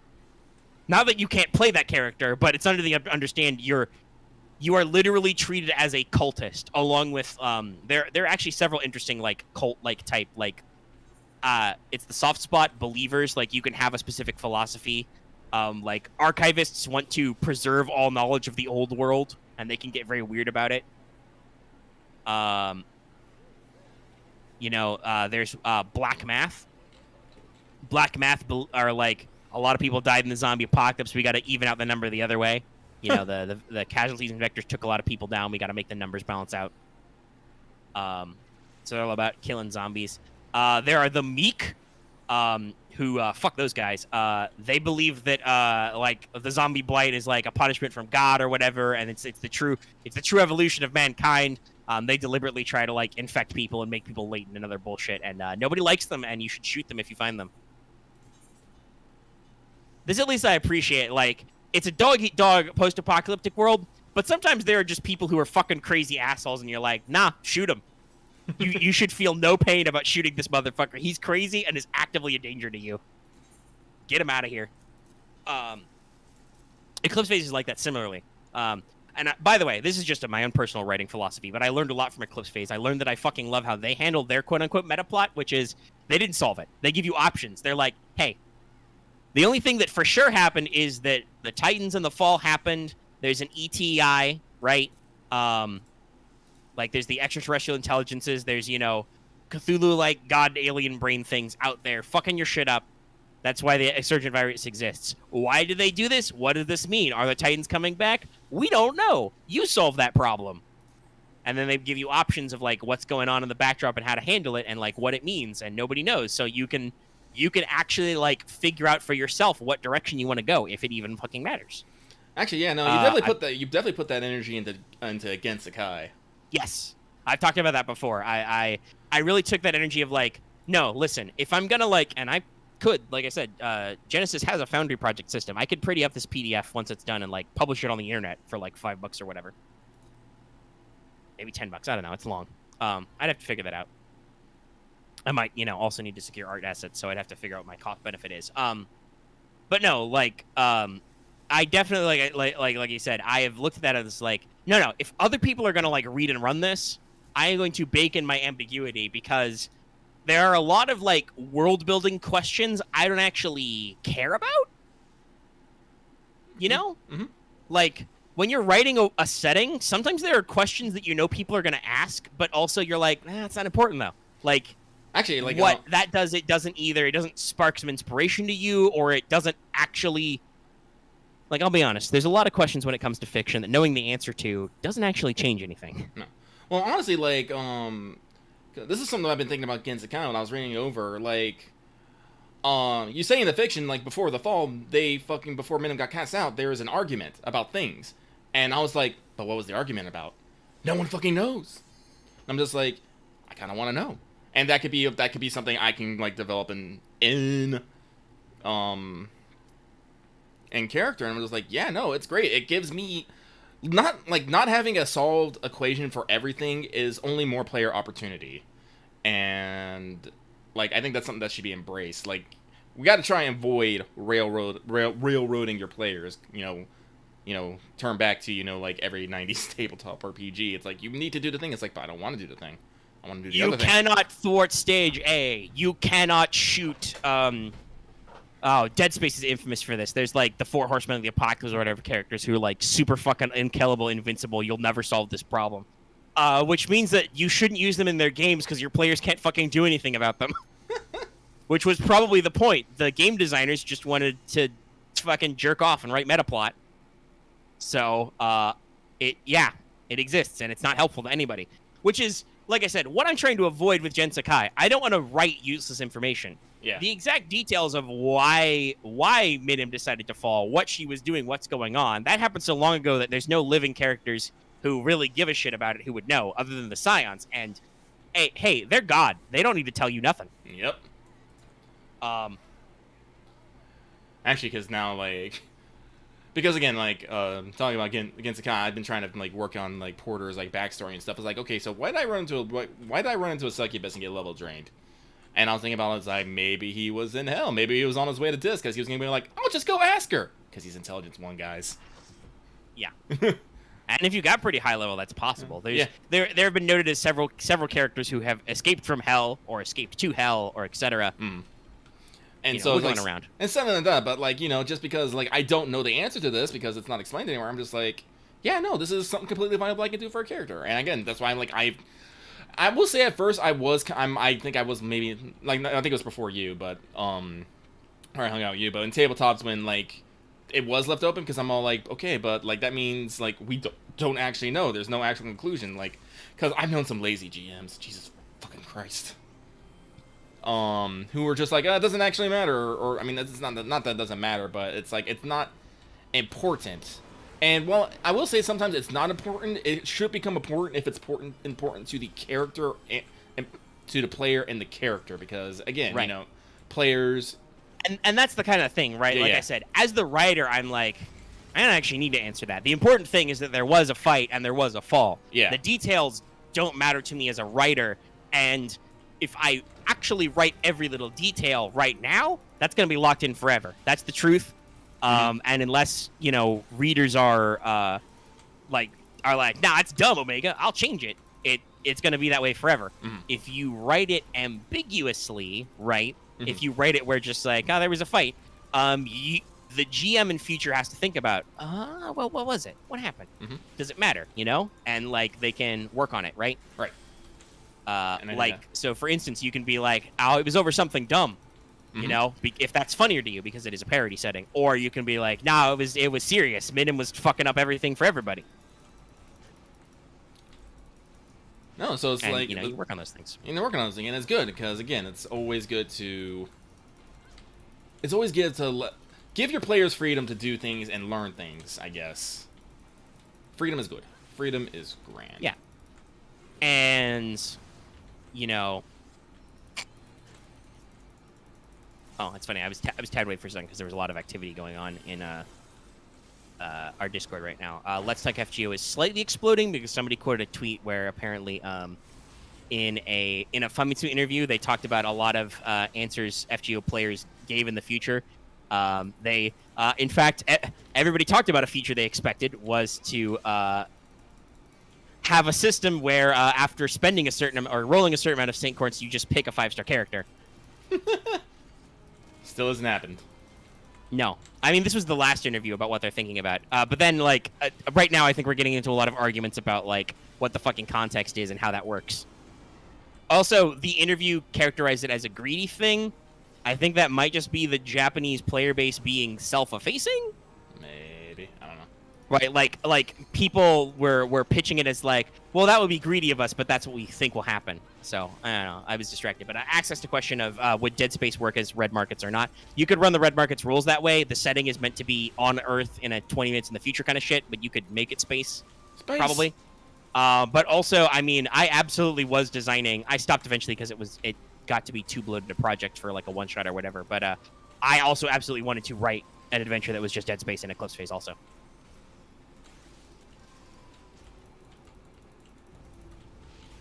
It's great. But no, I'm like, yeah, no, I'm what I think whatever games we do, you're probably on board. Probably, yeah. It's like unless there's just too many people or something, I might bow out. But other than that, I'm like, nah, man, let's do this. Well, and I mean, part of it's just because we hang out a lot. But I mean, I would definitely put favoritism to you. Like I've talked about this, right? It's died down a little because it's been a little while. I don't want to say it's because so many people were into it, but there was a shitload of enthusiasm when I first said I was writing an L5R campaign, and people were like, dude, I want in that. And I had a lot of backlog, and I'm like, I'm not afraid to go to a few too many people. But like with a lot of games, Lucky is one of the people who is very excited to be part of that and put effort into thinking up his character concept and shit and asking me fucking questions. And I'm like, well, I would definitely want to make sure the schedule works so that Lucky could play because he did not just go, I want in that and jump in. Like, he actually put in the pre-work before the product was even done, you know? Mhm. So I'm like, you get a little bit of favoritism just because we talk so much and we can bounce off ideas, but this is why Secret Tabletop Cabal exists. Yeah. But, like, yeah,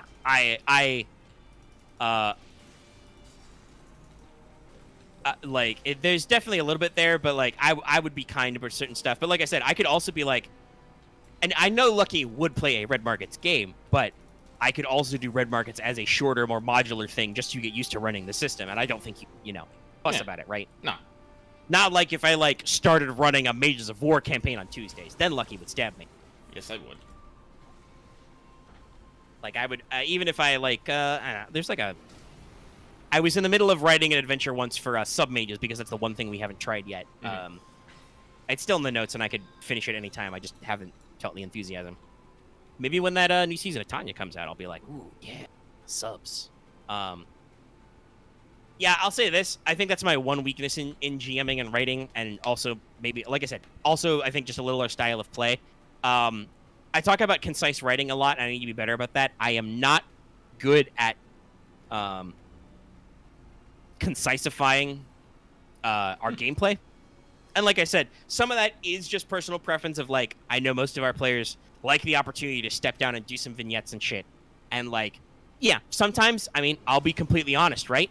Mm-hmm. Like, there are times when you guys just go into, like, roleplay mode, and I just kind of, like, sit back, relax. Sometimes I take off my headphones for a second and, like, get up and stretch, because I'm like, no, they're fine right now. They're cool. They're just roleplaying. You know? Like, I don't have to be here for every second of this. They're just doing their own thing. It's part of the improv, you know? And that's just how we play, and I know you guys enjoy that, and I'm like, man, well, they're having fun. They're having fun.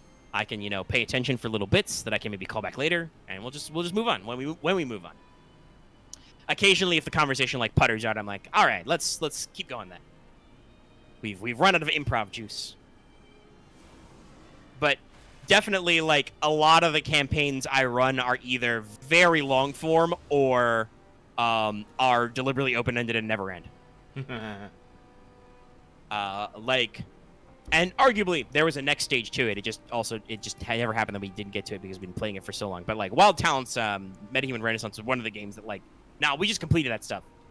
Like, we just got in there and we finished the story arc. And I had more story arc ideas, but it was also not necessary to get to them because you guys did a big thing.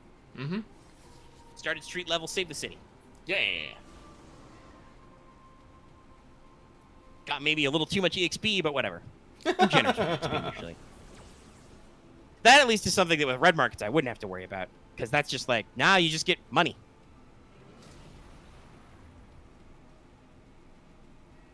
Yeah, well, we'll see what happens, X. Like I said, you are wearing, like, advanced camouflage.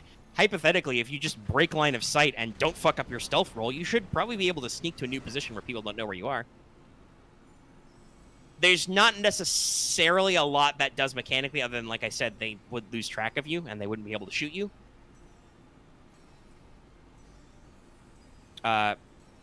Lucky is correct, right? Where, like, if you don't have suppressors, most blaster weapons are really fucking obvious. Yeah. No, red, like I said, Red Markets is you can improve yourself. Like, you can improve your core stats and shit. Like, you want to be smarter, you want to improve your intelligence, your strength, whatever. You can pay for that. It's just really fucking expensive. I think it's 10 points per, like, stat point. Because your stat points are, like, really important. And it's cumulative per skill. So, like, to buy your first rank in a skill, it's like 1 bounty. To buy your second rank, it's like 2 bounties. For your third rank, it's like 3. So if you want to go from, like, 0 to 2, it's 3, etc.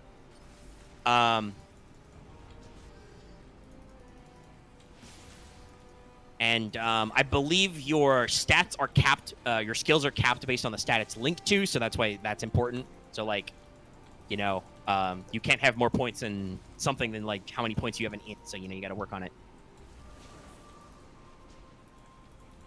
Makes sense. I should probably look at the book someday. I can send it over. I own it, and I own the gear supplement, Veblen Goods, which is full of fun shit. I love fun shit. Like tranquilizers, some new mods and stuff for weapons. for existing weapons and different rules. Some new shit like I'll say this. It's very interesting where, like, obviously there's a lot of gear porn options, but most of it serves the mechanics. So, like, for instance, rifle is like rifle, right? Like, there's a rifle stat block. Is it an automatic rifle? I don't know. Buy that upgrade, you know? Like, so, you know, does it have a scope on it? I don't know. Buy that upgrade. So you could, you know, what type of rifle it is depends on what kind of upgrades it has, and you can totally, like, Fallout, Mad Max, like, kit bash these upgrades on to make a gun more than it is, right? Yeah, that sounds awesome. Like, you can start with a civilian-ass hunting rifle. Well, not quite a hunting rifle, because the best version of that stat line was added later in Veblen Goods, but I've got it. But, like, you could take a civilian-ass rifle and then, like, kit bash it into a fully automatic thing with an underbarrel grenade launcher and shit. Or, if you buy it with those upgrades to start, it starts that way, you know? Or find it with those upgrades. That makes a very, like, fun, logical system for, like, finding shit. Yeah.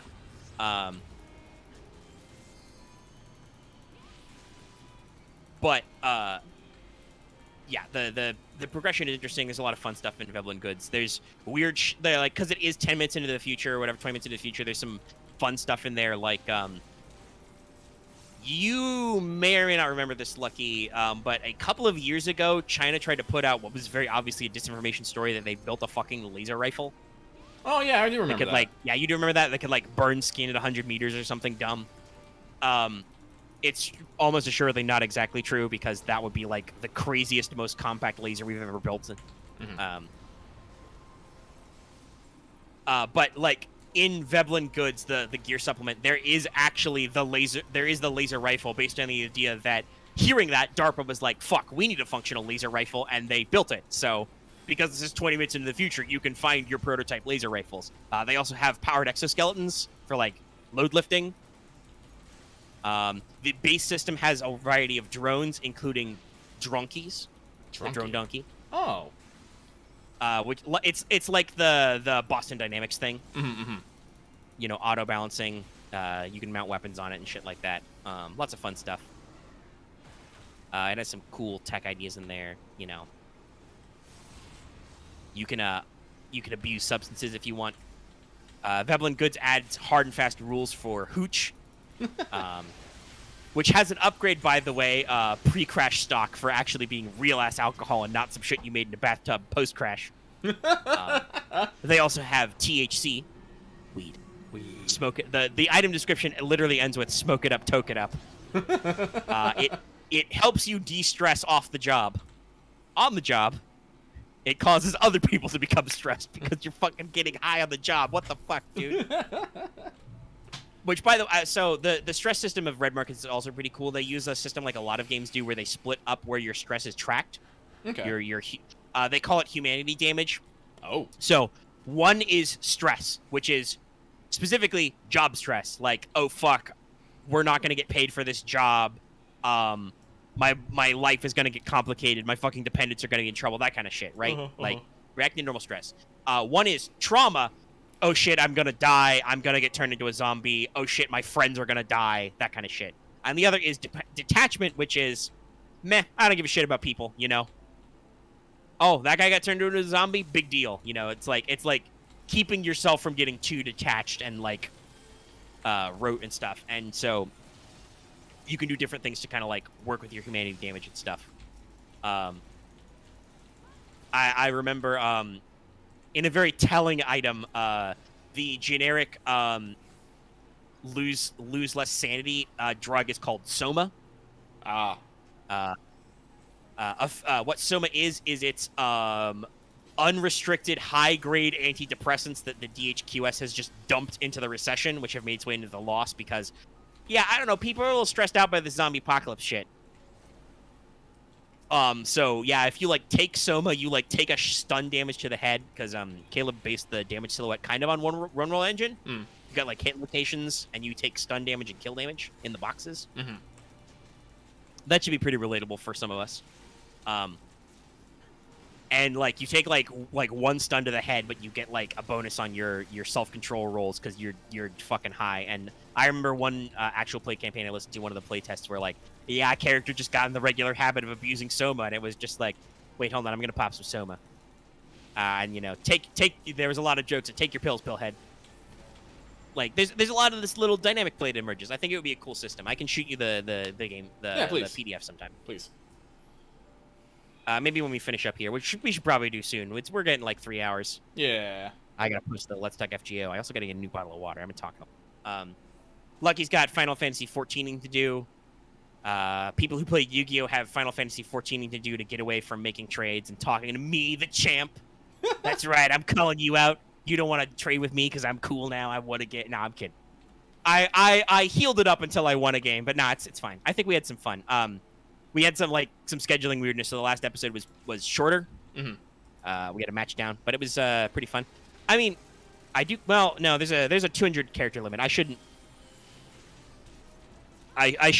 sass Axe about posting a lot because, well, it's hard to hold a long form conversation in YouTube chat. You have a 200 character limit. It's like tweeting. But no, it wasn't a bother, Axe. No matter what, Axe, you usually at least ask questions that are worth answering. Like sometimes I'm like, oh, this is just how I am with writing in general. Sometimes I feel like people ask too many hypotheticals, and I'm just like, but does the answer to this question actually matter? But we have that problem on like FGO's mailbag too, where people ask us like hypothetical questions, and we're like, what answer do you want out of this question? And I'm like, I mean, I guess if you're genuinely curious, you're genuinely curious. But like, I don't see how us answering this advances the state of the world any. But whatever. Okay. Well, sometimes we have answers, and sometimes we're just like, I don't fucking know. But yeah, I'll shoot you the stuff. I'm joking because I'm kind of joking, but because we had a short game session, and then for the past couple of times we've done like pack openings and talk trades. I know that because Dallas has re-upped his subscription, and Loth is obviously in deep in the Crow Mafia. He's deep in there. Several people on the squad have gone out and fucked off to go play Final Fantasy 14 and not play card games anymore. With Loth, it might be the fact that he still doesn't want a tournament yet. He's I think our next big breakthrough. I hope it's coming soon. He's good at deck building. He's got some ideas. I actually played against Loth in our last game. You can see it all.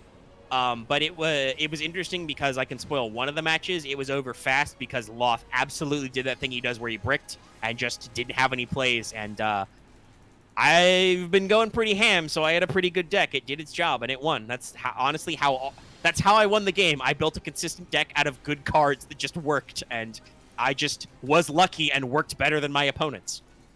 Like, I actually went up against Dallas in the finale, and I did actually win, and you guys can see how, because I just drew a really fucking good hand, and I was just like, all right, I've got my strategy, I'm going to stick to it, boom, I'm through.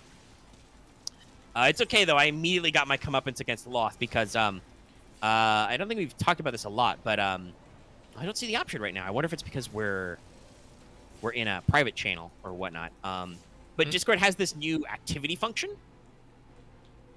I don't see it right now, so I don't know what's up with that. Maybe they're beta testing. But in addition to poker, which is the first thing we noticed, which I haven't tried, there was one for chess in the park. So play chess. Mm-hmm. So we figured that out, and we did that in a lark. And Loth would say he's not super good at chess, and I expect that he's not like a pro chess player. But he definitely had more practice than me. Like he absolutely schooled me just because I haven't played chess in a long ass time, and my brain just wasn't in the right place. And I'm like, I conceded earlier. I was like, yeah, no, you took my queen, and I just didn't see it coming. And yeah, I think I don't know. My chess brain isn't in it. I'll die. I do hope that I hope it's not gone forever. Yeah, no, I think he did beat everyone. Practice.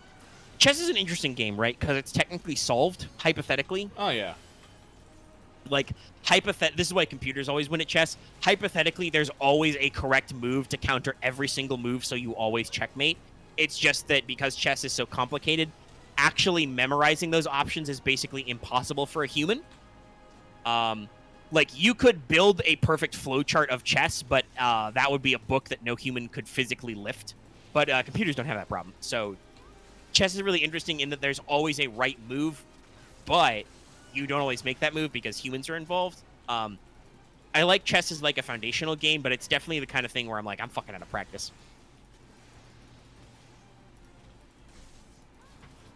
But yeah, okay. That was all my tabletop stuff. I think the Discord activities are cool. I should challenge everybody to poker sometime. If that activity stays in, that seems funny. That made me a funny like off day stream. Like I said, Gartic phone, huge success, except for that part that wasn't. We don't talk about it. We'll definitely try that one again in the future because, like I said, that stream was super popular. It got like twice as many views as our live streams usually do. And I guess the game is like new and it's an thing. It's like streaming Among Us or whatever. But like I'm I'm happy. That was cool. That reminds me, I've still got some PC games from the last Team sale. I should play some more when I got some time, if I want to. But yeah, that's my thoughts on stuff. I'm sure I'll hit you back up with some more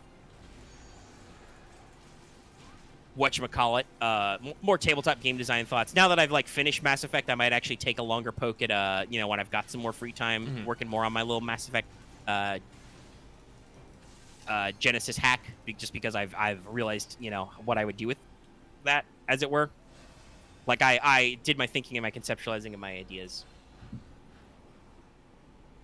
And I will definitely, like I said, I'm hoping I will have the free time over this next week to sit down and go back to rating Gensekai, because after I block out a couple more stat blocks that I just didn't get finished, didn't have the juice to finish, pork time. Pork time! And then that will wrap up the, like, player-facing lore stuff. And then I get to do, like I said, I get to stretch my muscles and write about antagonists and how those work. And, like, what does it mean to be undead? What are they like? What's the difference between, like, a Zombo and a skeleton? What's a lich like? Can you be a lich? Spoilers, you can be a lich. It's probably going to be really fucking annoying. That's probably going to be like a serious-ass nemesis fighting a lich. That's like a good campaign final boss or mid-boss. Lich. Are you a good lich or a bad lich? Well, that, by the way, that's another thing that I think I could see you not being necessarily enthusiastic to try, is if I wanted to, like, if I was like, guys, I'm a crazy man, I want to run some fucking Pathfinder or some D&D, you know? Like, depending on the context, I could see you trying it, but also I know that you've talked about it. You're like, you're not necessarily super enthusiastic about those games. No. But also, so I'm not either. I'm talking about this. I like 5e. I also sometimes hate 5e. Like, Wizards has very specific game design goals, or Wizards of the Coast audience does, and I'm like, guys, it doesn't have to be this way.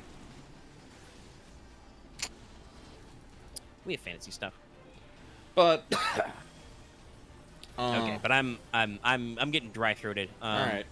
Was there anything else you wanted to talk about? Because I know we've been going for 3 hours. You were a little distracted by some Uncharted for 2 of those hours. Yeah, you really had to focus on some of those moments. Yeah. So was there anything else you think you missed? Well, there was something. There was a couple things. This is honestly back in like gacha games and Vigi games, but so interestingly enough, you know how I was talking about Nier Reincarnation earlier, and you're talking about how you're saying some people think that some developers don't care about player bases and whatnot, and how that's wrong. I want to bring up that there was actually an interview with the directors of Nier Reincarnation, who basically just said, yeah, we're not expecting this game to do as well in the West, because guess what? The gacha game market isn't necessarily the same there as it here, but we want to try and improve those experiences for people by, bringing like a whole higher quality game to them. And I'm like, yeah, no, that's the thing to do. Because unfortunately, that is like something very true. Like here in America, like we have no arcade culture. Our mobile game culture is really weird, actually. The more I think about it, it's more like I don't know why, but Western markets really want to focus on those fucking I don't even know what to fucking call them.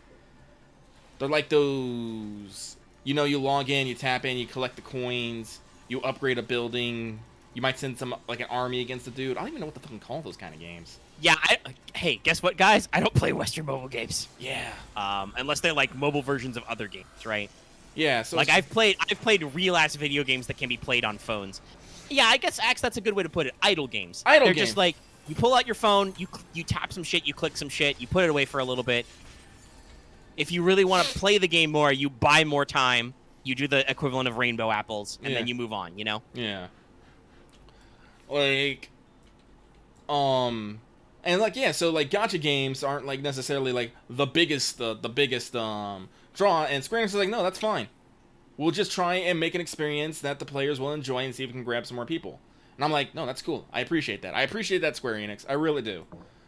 But and I mean, definitely the Nier branding has the opportunity to like get that right. Oh yeah. Because those games are super fucking popular and in the collective. Yes, they are. But also speaking about that, with Nier, we will tangent into Yoko Taro and go back to the Final Fantasy XIV live with the producers now, because some details have come out about that. Because remember how I was telling you how Yoshi P was all like, yeah, we're done with the English recording, and we're like, oh, okay, that probably means they're done with all the recording. And we're like, and it turns out, no. They actually decided to do the English recording first. Ooh, interesting. Yeah. Specifically, the English recording is in British English because they're like, yeah, no, like when you think of medieval fantasy, you think European, you think the Brits, and all that stuff. And I was like, yeah, no, that's fair. Like, I mean, that makes sense. That's the direction that Babylon's Fall seems to be going. Yeah. Everybody's super English. That's also where Dark Souls' voice direction is. That's really interesting. Actually, that shouldn't be that shocking. Well, no, like, because like Japan fucking loves the English. Well, in case you couldn't tell by the school uniforms. Well, I think it's also in the thing of like when you think medieval fantasy, you don't think America. We don't have any medieval fantasy. True. Like it's all we're westerns or space westerns basically. Yeah, I'm about to say. Honestly, I do wish we might get some more like Wild West fantasies, like actual fantasies. Like, I do enjoy shooting my guns, but can I shoot a magic gun and be a cowboy? Can I, please? I think that'd be great. Because like that was the thing I was thinking about when I was thinking about this. It's like, yeah, you know, European medieval like culture and whatnot is the go-to for like medieval fantasy, but there are other genres out there that you potentially come. Like thinking specifically in Americas, I think we have like 3 what do I want to call it? Like particularly like notes of American history. We have our colonial era, we have our Wild West era, and then we have our Industrial Revolution era. Mm-hmm. Like, I was actually wondering if I was thinking about the Atomic Age of being era, but I was like, nah. I think there's like... I mean, it depends on the context. Like, yes, for everybody, I think the Atomic Era, which we really did have a bullet point in pop culture-wise, because that's when we started, Hollywood silver screen type shit. Yeah. You know? Like, that was when the Hollywood studio system existed, and we rolled it out. And we're like, oh, it's post-World War II? We won? Everybody but Soviet Russia wants to buy movies? Yeah. So, like, we left our fingerprint there. But also, arguably, like, that's just, like, Atomic Age is also just classic sci-fi. Yeah. Which is everywhere, right? Yeah, it's retro sci-fi. It's, yeah. It's huge consoles, analog. It's all that. That's why I'm like, that's why you have to think, like, Industrial Revolution when we were coming out with all, like, the weird, crazy shit. And there is a fair amount of that kind of style because, like I said, everyone loves their steampunk and their and whatnot, which is very, very iconic of that. But like, I would also say, because I think this is a little after that, but America does also have the Roaring '20s. Well, yeah, because that was Prohibition. Like that's a very America thing. Well, that's why the Roaring '20s. I consider that part of our Industrial Revolution era. Personally, like yeah, that's immediately post World War I. That was another interesting technological jump zone. Yeah, like basically anywhere between like the 1900s to like the 1940s. Well, I guess 1945s. I guess like post. It's basically all the like antebellum and even like very post Wild West, post Civil War era. Yeah. Because that's definitely one distinct American era, that whole zone. Yeah. The frontier, basically. Mm-hmm. Frontier era. And because I was thinking about that, like, Cowboys is... Like, American Cowboys is definitely its own, like, distinct cultural icon. Like, there's, like, similarities in some areas and, like, like, in, like, shepherds and, other things. But no, guys on horses wearing, like 10 gallons hat, throwing lassos is pretty fucking American. You show anybody like that kind of picture and like, oh, that's an American cowboy. Yeah, it's very specific, right? Yeah. Because it was a specific time and place, That was when the 6-shooter was invented and also when we were expanding the borders and stuff. So it's like, yeah, no, like, I would honestly personally would love to see like more like sorcery and fantasy and magical stuff like around those kind of areas because I'll be real. I like my medieval fantasy. It's fun. It's cool. There's a lot of it. There's a fuck ton of it. And this is just a a general thing that I think everybody has observed about fictional genres and kind of like how they rise and fall. Like a lot of people like safe choices, right? Yeah, no, and then the problem is that when a genre gets oversaturated, then you start getting deconstruction, subversions, etc., and then you go to reconstruction. Yeah. Like that's how the genre works. Like J.R.R. Tolkien basically constructed the modern genre of fantasy by fictionalizing actual, real, historical fiction and folklore. Like, but before J.R.R. Tolkien, I don't think a lot of fantasy as we understand it really existed. It was just public domain folklore shit, right? Yeah. Like, people were just recollecting myths that already existed, Yeah, no. Tolkien basically made an entire world and put a setting and put a story inside of it. And he tried to, like, nod and a wink suggest that this was supposed to be, like, a mythological history of the British Isles, but it also, that's not super explicit either, so, like, it's the Tolkien Legendarium basically turns out to be mythopoeia, as we call it, which is also what the Cthulhu mythos is. On a different note, that's mythopoeia. Like, H.P. Lovecraft just made all that bullshit up because he was trying to think about what freaked him out the most, which was everything, but especially math. Math and space freaked him out. And lots of other weird ennui bullshit. The man had so much anxiety. So much anxiety. So much. And also so much stomach cancer. Rip. But yeah, like, this is the thing, right? Like, we see genres like balloon the fuck, like video games, obviously we talked about video game trends, right? Like, somebody does a system, it balloons the fuck up, it reaches the point of overexpansion where somebody has clearly taken it too far, it's fucking dead, it goes away forever, you wait a little bit, and then you're like, oh, it's not away forever, now it's retro. We talked about that with music like a couple weeks ago, talking about like disco, right? Like, oh yeah, disco started, blew the fuck up, and became passe in like 10 years.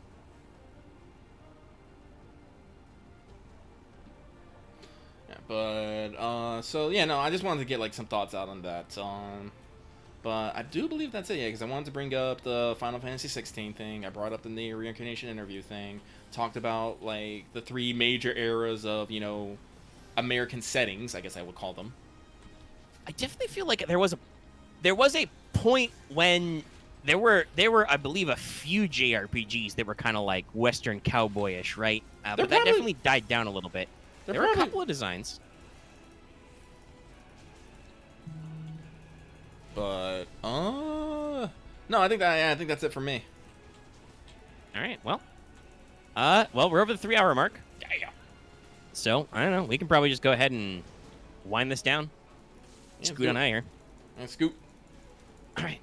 I roll my shoulders, and we're gonna do the outro. The outro goes a little something like this. If you're watching this video, be sure to give it a like if you liked it. We have 17 concurrent viewers currently, and only 10 likes. 7 of you are slacking. Let's go. 1 for every day of the week. But yeah, even if you're watching this postscript, you can give it a like if you liked it. Helps out our algorithms and stuff. It's good. You can give it a dislike too if you care. Don't bother me any. If you didn't like it, don't give it a like. If you have any comments, obviously, if you're in the chat right now, you could live chat with us, but you can also leave comments in the section below. We occasionally get those on these streams, postscript. Throw us comments. You can also join our Discord. That link is, as always, in the video description and on our channel page. Discord has been rolling out some interesting features as well. They're working towards. I may play around with some of those soon. And, of course, if you're new here and haven't already, please subscribe to our channel to always get our latest videos. Get Let's Talk FGO, get more What's Up, get Yu-Gi-Oh! Progression, and more. More thing. Time for like actual plays. Yeah. If you like this tabletop discussion, we have a long, long actual play backlog, which you should check out. Only some of which is unlistenable. Only some. Check it out. You should also consider hitting that bell for notifications, even if you're already subscribed, so you always know when we post a new video or when we stream. You want to catch me play that Uncharted 3? Hit that bell. Know when we start. You'll be ready to go. Ready to rock and roll.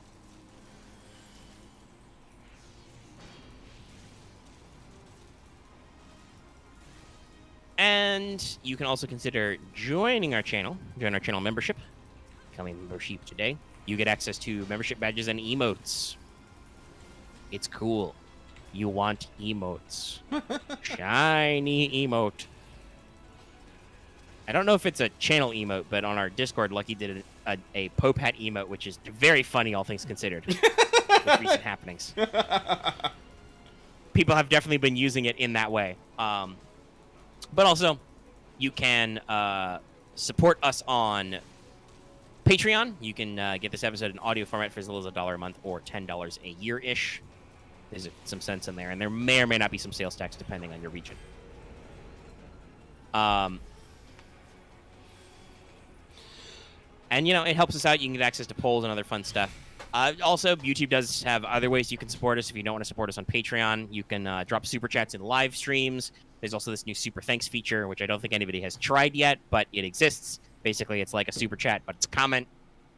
You can, throw us a little bit of cash, give us $1 or whatever, and drop a little line in your comment and let us know you appreciate us. And we appreciate you, all of you. Even if you don't spend money, we appreciate you. Appreciate all those people who showed up. Other than I feel like the 5 people who left, so that now we only have 12 concurrent viewers, but 11 likes. Cowards. It's okay. I'm doing the outro. They know the show's over. It's just funny. They just want to get out of giving lights. That's all it is. That's all it is. No, Omega wants me to hit a button. My one weakness. Listen, it melts like a vampire. Parasocial social media vampires. Now, there's a very fucking postmodern campaign idea. Here's a freebie internet. But, yeah, I think that's everything we got to go. So, this has been What's Up. We will see you next week for more What's Up. I will probably go about making Let's Talk FGO live shortly after this. Still don't have our thumbnail back. We'll see what YouTube says. They haven't told me no or yes yet, but, it is a weekend. Nice. And we have to find it. We have to find a fucking human being. Apparently. So we'll post that as is because the thumbnail's still the thumbnail because I use the thumbnail as the video bed. That's never been a problem for us, so we'll see what happens. I'll probably go about posting that, so make sure to go ahead and check that out after this. And have lots of fun with that. And I think it's time to get on out of here, Lucky. All right, everyone. Get along, little doggy. Get along, little doggy. Yeah!